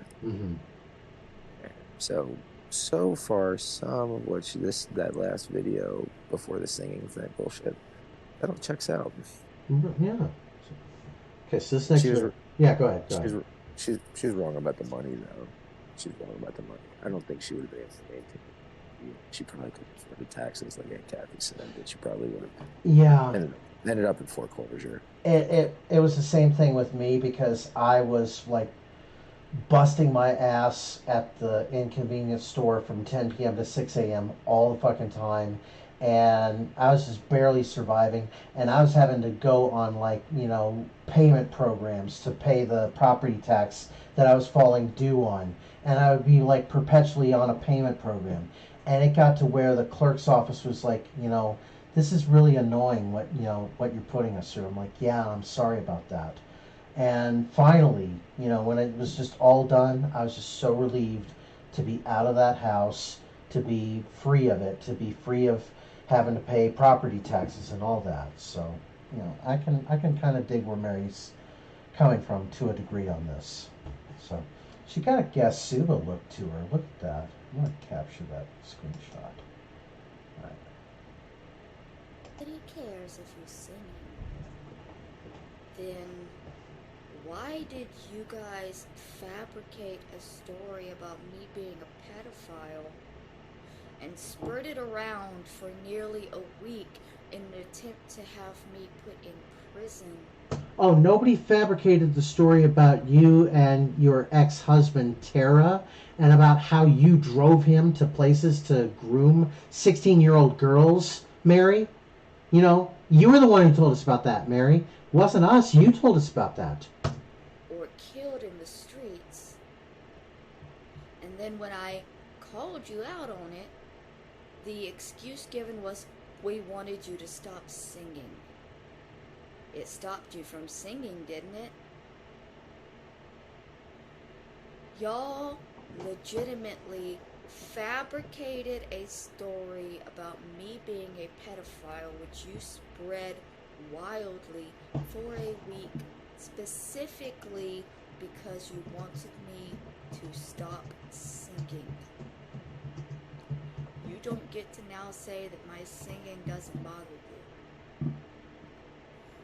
As for the threat that y'all are Vance. Yeah, go ahead. Go ahead. Okay, so here's what's funny. You know how, number one, she outed herself saying, "Oh my God, I'm gonna go to jail because I'm a pedophile because I do this, I talk to this 14-year-old kid." Yeah. So she basically doxed herself and all that bullshit. But here's the funny part. So the address at the apartments that are connected to the parcel of the land, Mm-hmm. it said from 2008 to 2010, Mary was listed as that at the address of Beechwood Apartments, but so was her husband, Stephen. Now, here's what's funny. Mary's 36, 37-ish, like almost 37. Yeah. Stephen's 38. It's listed his age as 38 years old. So when she was going on that whole tirade about how he stalked her and made it seem like this like much older guy was like stalking her for years, he was basically a year fucking older than her. So Yep. let's put that in perspective. Mm-hmm. And she said that they only had the 1 year together in high school because she was like a freshman or something like that, and he was like a senior or something.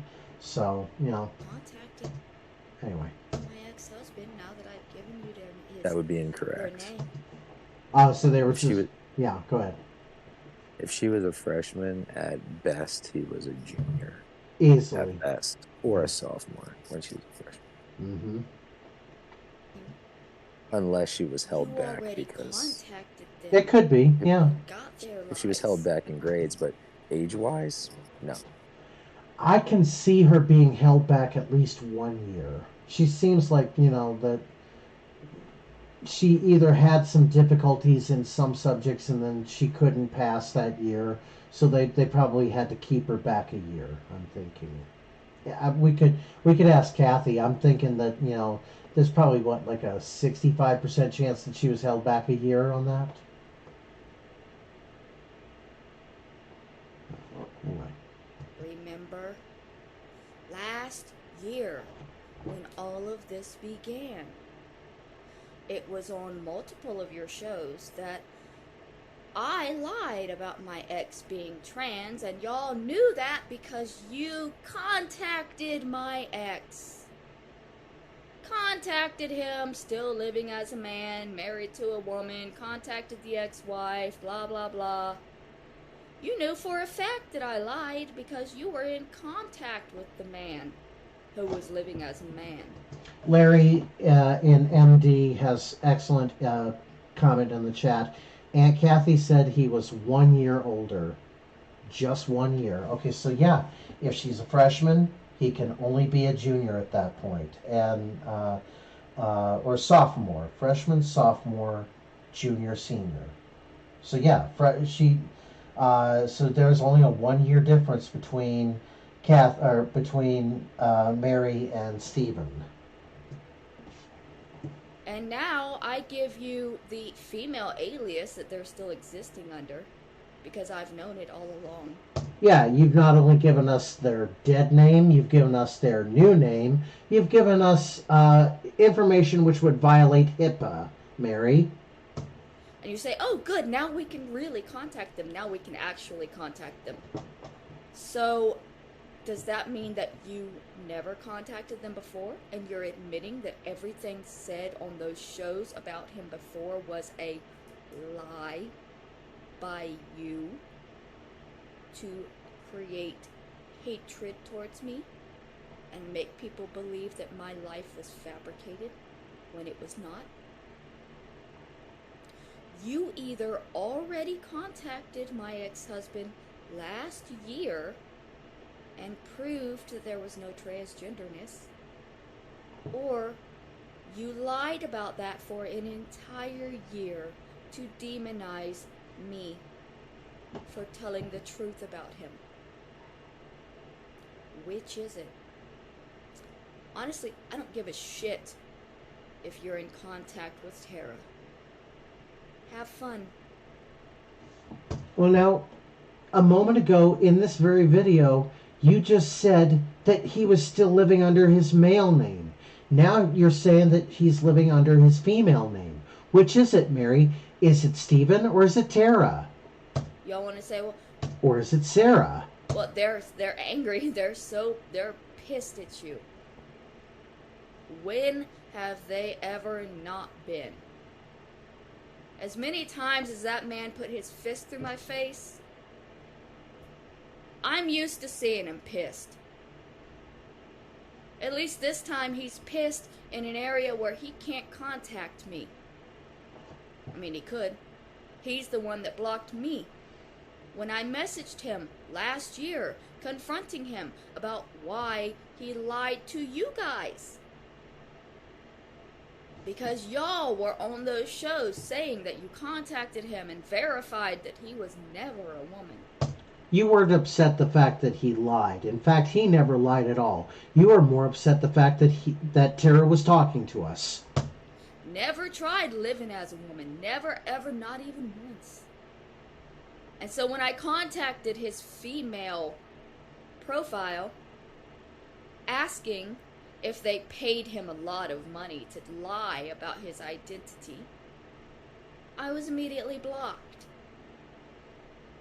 So it's not that I'm incapable of contacting him. No, it's more like you're incapable of contacting him and talking like a rational fucking human being, Mary. You just, out of the blue, started messaging your ex-husband, probably making all kinds of wild fucking accusations, and Stephen or Tara or whatever, they want to call themselves, it's like, God damn it, this again. They don't want to fucking deal with you anymore, Mary. That's why they blocked you. He doesn't want to acknowledge the truth, even if he's still living it. No, it's not that he doesn't want to acknowledge the truth, Mary. He just doesn't want to have to confront you again. All right? You already contacted Stephen. You already paid him to lie about the truth of his identity so that you could demonize me for it. So why should I care that you're contacting him again? Why do you keep responding? Because I can't help myself. Because these people have spent a year trying to tear me down and destroy me and make people hate me, and it's all been lies. No, it has not all been lies. Not from us. You're the one who's spouting the lies, Mary. We keep catching you in the lies that, you keep saying.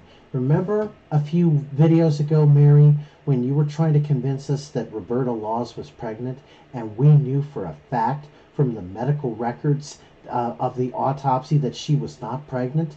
Mary, you keep spouting this stuff, and in your head, it's like headcanon, like, with James. It's your headcanon, and the more you say it in your head that, Roberta Laws is pregnant, then it makes it true. But you know what?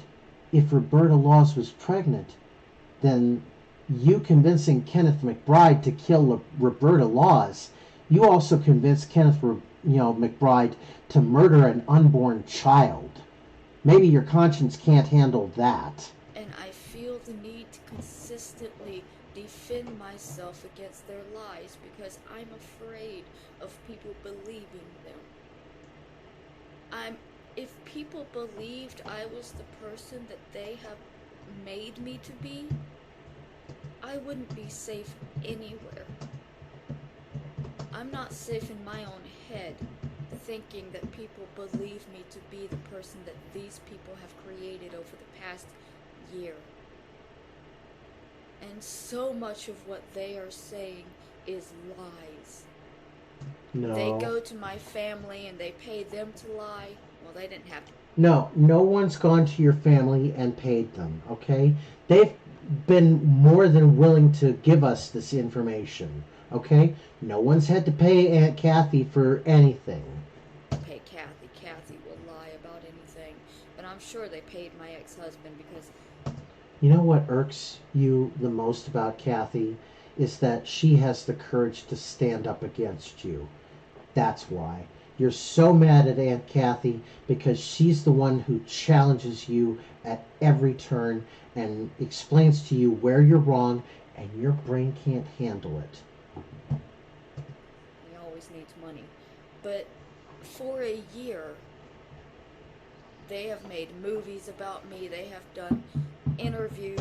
Yep, we do have movies about you. We have an entire trilogy about you in the description in the comments below. The Mayo trilogy, Mary. Yes, that's what you're talking about. Very excellent set of films by Adonis Paul. And podcasts and spread lies and sent people after me. And I finally have proof that they're just openly lying about everything. That they never actually contacted my ex-husband before. That they never had any evidence or any proof of anything. And they spent a year calling me a murderer. Murderer. Yeah, that's right, Mary. And we're gonna spend the next year calling you a murderer, and the year after that we'll call you a murderer, and the year after that we'll call you a murderer. A pedophile enabler, and then a pedophile myself. A liar.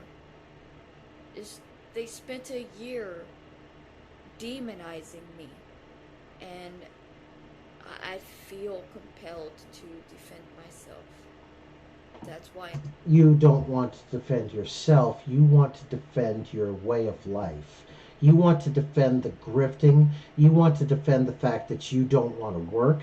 You want to defend the fact that you should live the life that you feel entitled to. I keep responding because I need to defend myself because it's eating me alive inside, and I need for people to know that they are lying and that I am not the person that they claim I am. Let me guess. Whatever's eating inside you can be cured with a PayPal me/Adrasdea and $5 for weed or $8 for rum. Is that it?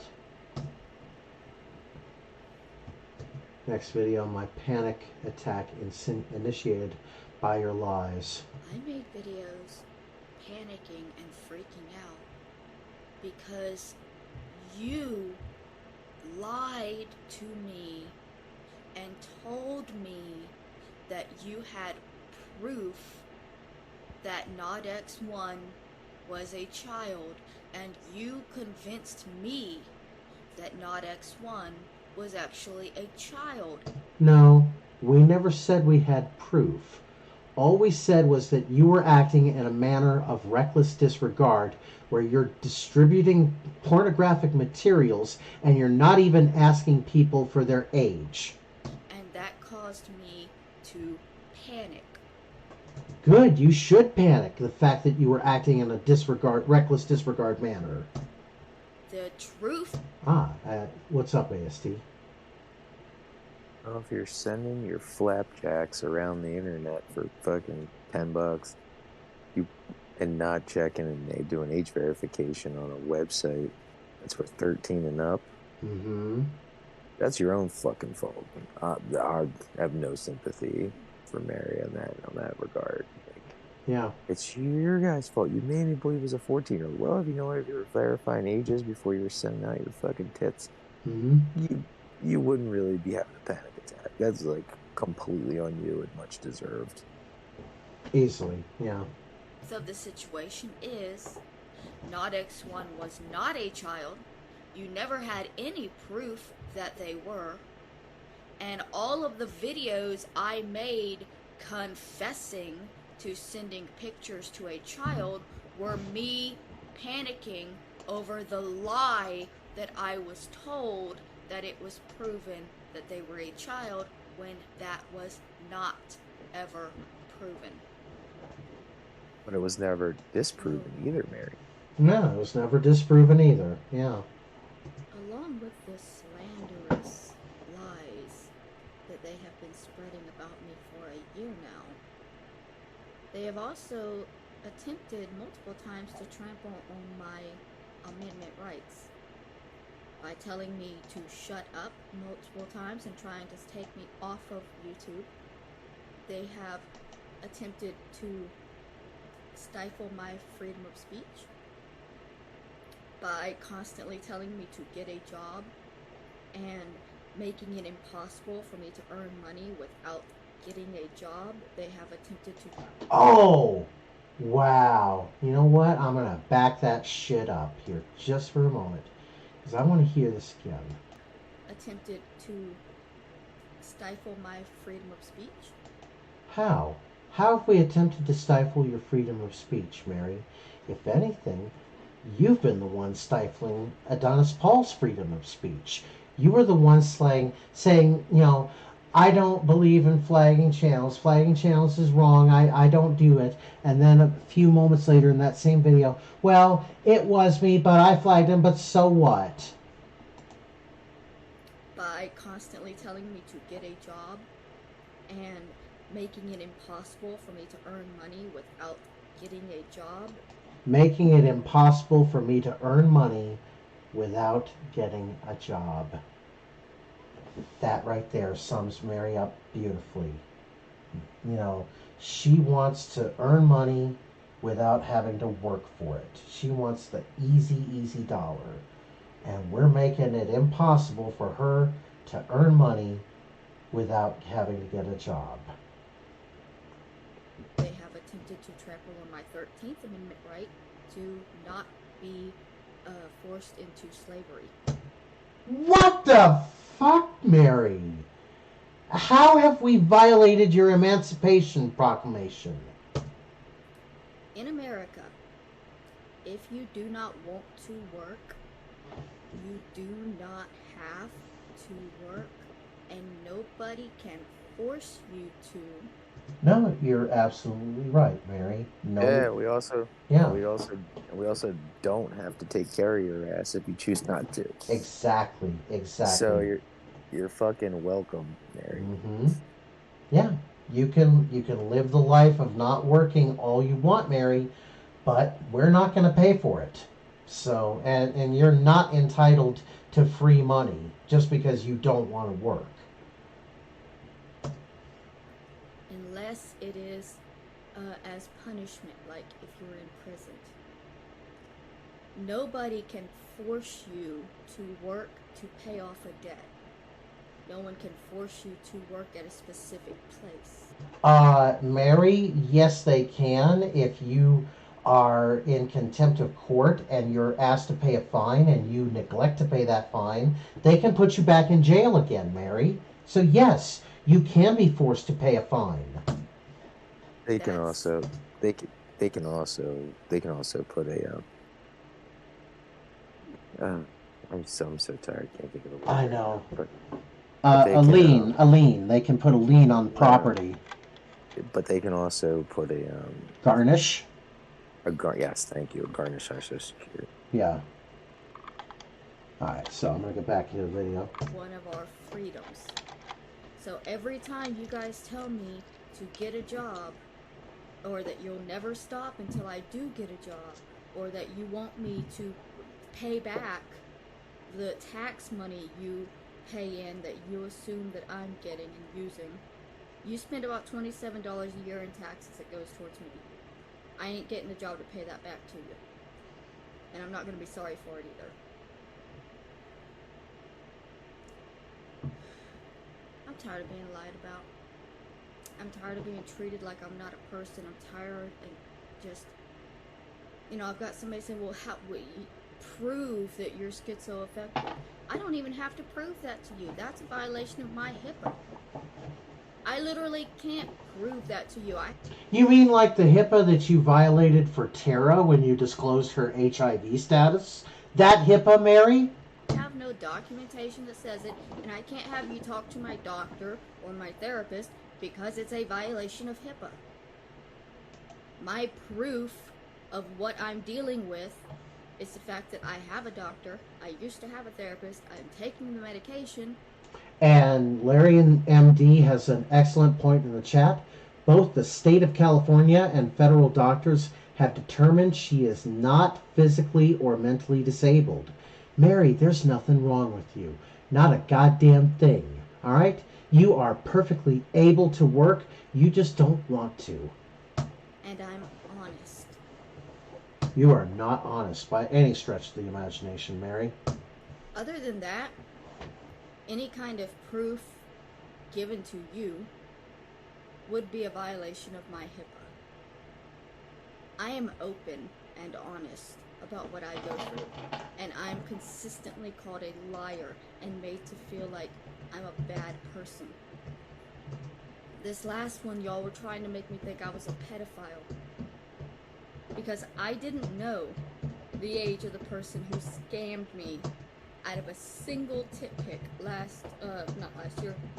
in 2020. 2 years ago, somebody messaged me offering me money while I was hungry and homeless. Offering me money for a picture. They didn't seem like they were a child, so I sent the photo. Now y'all came back saying it was a kid, and it never was. He was not a child when he bought that photo, when he scammed me from that photo. You wanted me to believe that it had been found out to be a child because you wanted me to hurt myself. You wanted me to believe that everybody was going to see me as a pedophile, that I was going to be beaten and I was going to be hurt and I was going to be attacked because everybody hates pedophiles. And you wanted me to believe that you had fixed it, set me up so that person that scammed me a couple of years ago was actually a child. You wanted me to believe that. And then you posted in my comments that you would buy me the gun and the bullet. I've received probably 12 emails that end with "kill yourself" and begin with "hey pedophile." I think I know who the "hey pedophile" person is. Not gonna say. Oh, I can probably guarantee I know who the "hey pedophile" person is, and I guarantee you I know where the other emails are coming from. They're probably coming from a Proton mail, if I had to guess. So, Mary. Mary's biggest problem is that Mary, you're not gonna hurt yourself because you love yourself way too much because you think you're the shit. Like, in the grand scheme of suicide risk assessment, you're really, really, really unbelievably low in the assessment of risk of being suicidal. You are not going to hurt yourself. No, you're not. No, this is a game. This is a game right now. Yeah. She thinks she's way too fucking special, and she's spent a lot of time crafting the use of just filling her videos with trigger words. Mm-hmm. Like, that's all it is: slander, defamation. You know. Civil liberties, civil rights. The 13th Amendment. The 13th Amendment of slavery. That wasn't written for you, Mary.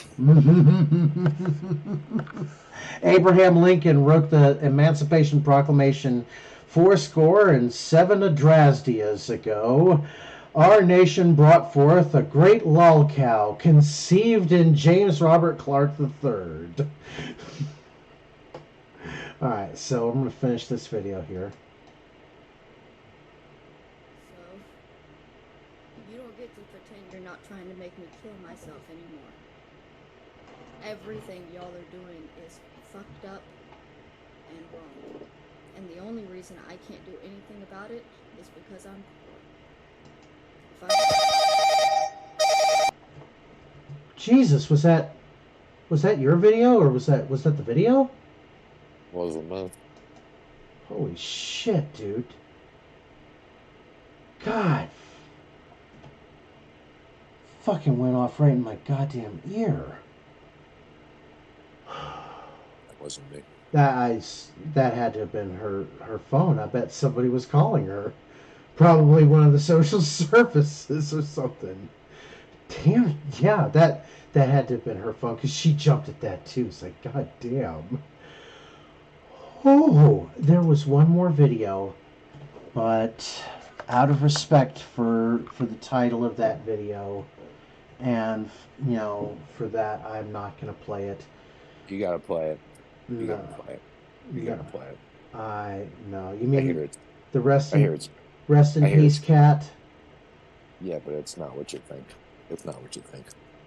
Oh. Oh, well, shit. In that case, okay, let me go back to this then. Because I was thinking that, she was going to talk about something like really fucking depressing or something like that. So I was going to kind of give her a break, but okay.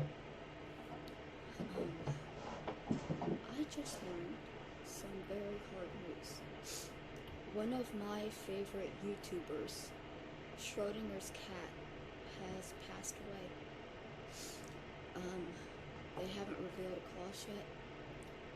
Oh, God. Now it's like, now I see why you wanted me to watch this.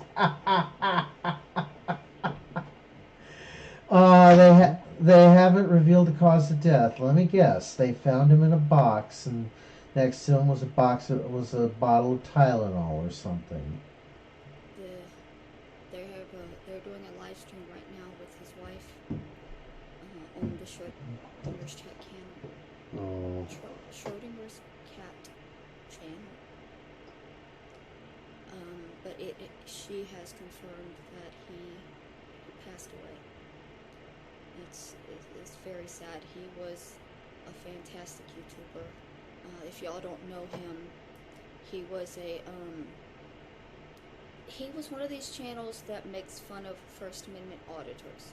So if there's a First Amendment auditor out there that's trespassing or not wearing a mask or breaking the laws and being stupid First Amendment auditor? Did I just fucking hear that right? A First Amendment auditor? I'm backing this shit up. Wait a minute. What the fuck is California turning into? Auditors. So if there's a First Amendment auditor... Wait a minute, I'm backing that shit up even more here. God damn it. I'm glad you made me watch this video. What the fuck, Mary? What the fuck are you believing in? He was one of these channels that makes fun of First Amendment auditors.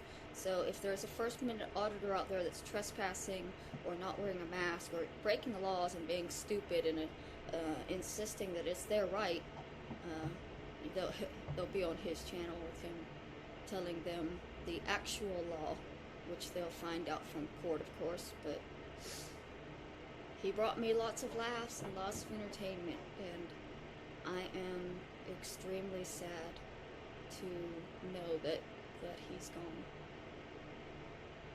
gone. Okay. So, I'm glad I kind of watched that. So, we are going to transition over to our last event of the evening, and we're going to use all 6 of our horsies for that. So, got 8 viewers. I want 8 viewers to pick a horse, and we've got Peppermint Quagmire, we got Adrasdea, that's the purple one, James Blue Balls, that's our blue horse, white one is Head and Shoulders, black one's Issac, and we got the orange one, Troglodyte here. So, let's move a little bit so you can see all the horses. Alright, pick a horse, and you pick the spot you want to load them in, 1 through 6 on that. So, I tell you what, I'll save Head and Shoulders, but I'll save him for last since he's my horse. But, yeah, y'all pick a horse, and let's get the last event going here for the night. ASD, what horse do you want to pick? I'll take James, of course. James Blue Balls? Okay. Which starting gate you want to load him in out of 1 through 6? I'll take 6. Right, we're loading him in number 6 here. Alright. Anyone in the chat want to claim a horse? This will be a not a maiden claiming race. This will be a claiming allowance race for 12-year-old LolCows and up.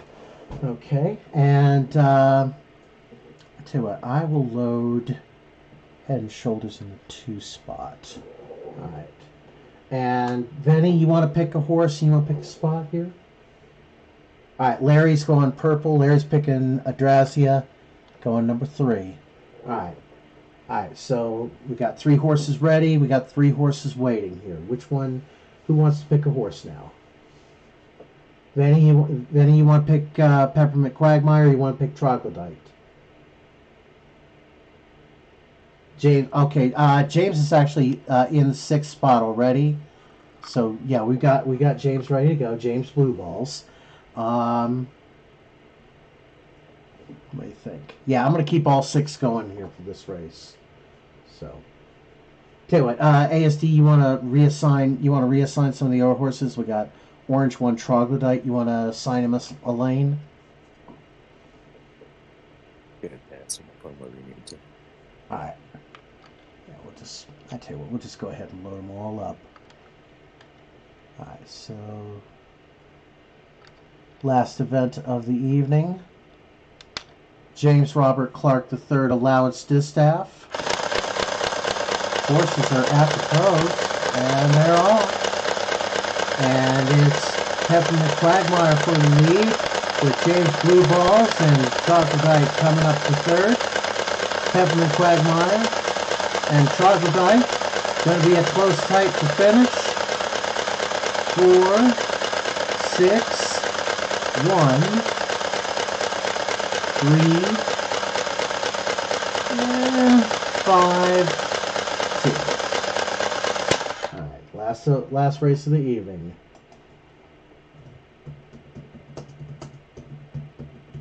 Four, 6, 1, 3, 5, 2. All right, so that was the winner of the race was Peppermint Quagmire.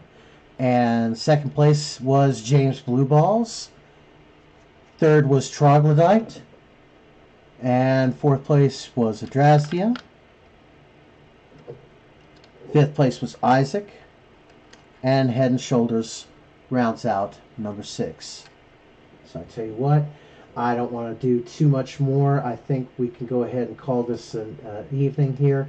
ASDSS, you got any final thoughts for this evening? Nope, I've just been looking around for some perspectives. Yeah, I'm looking too. So, anyway, the staff and management of WJRC Channel 3 in Lewisburg would like to wish everyone a pleasant good evening. And thank you all for watching Rocknar's LolCow Ranch. And apologies to Andrew Ditch. We simply ran out of time again. Thank you all for watching, and we'll see you all next time.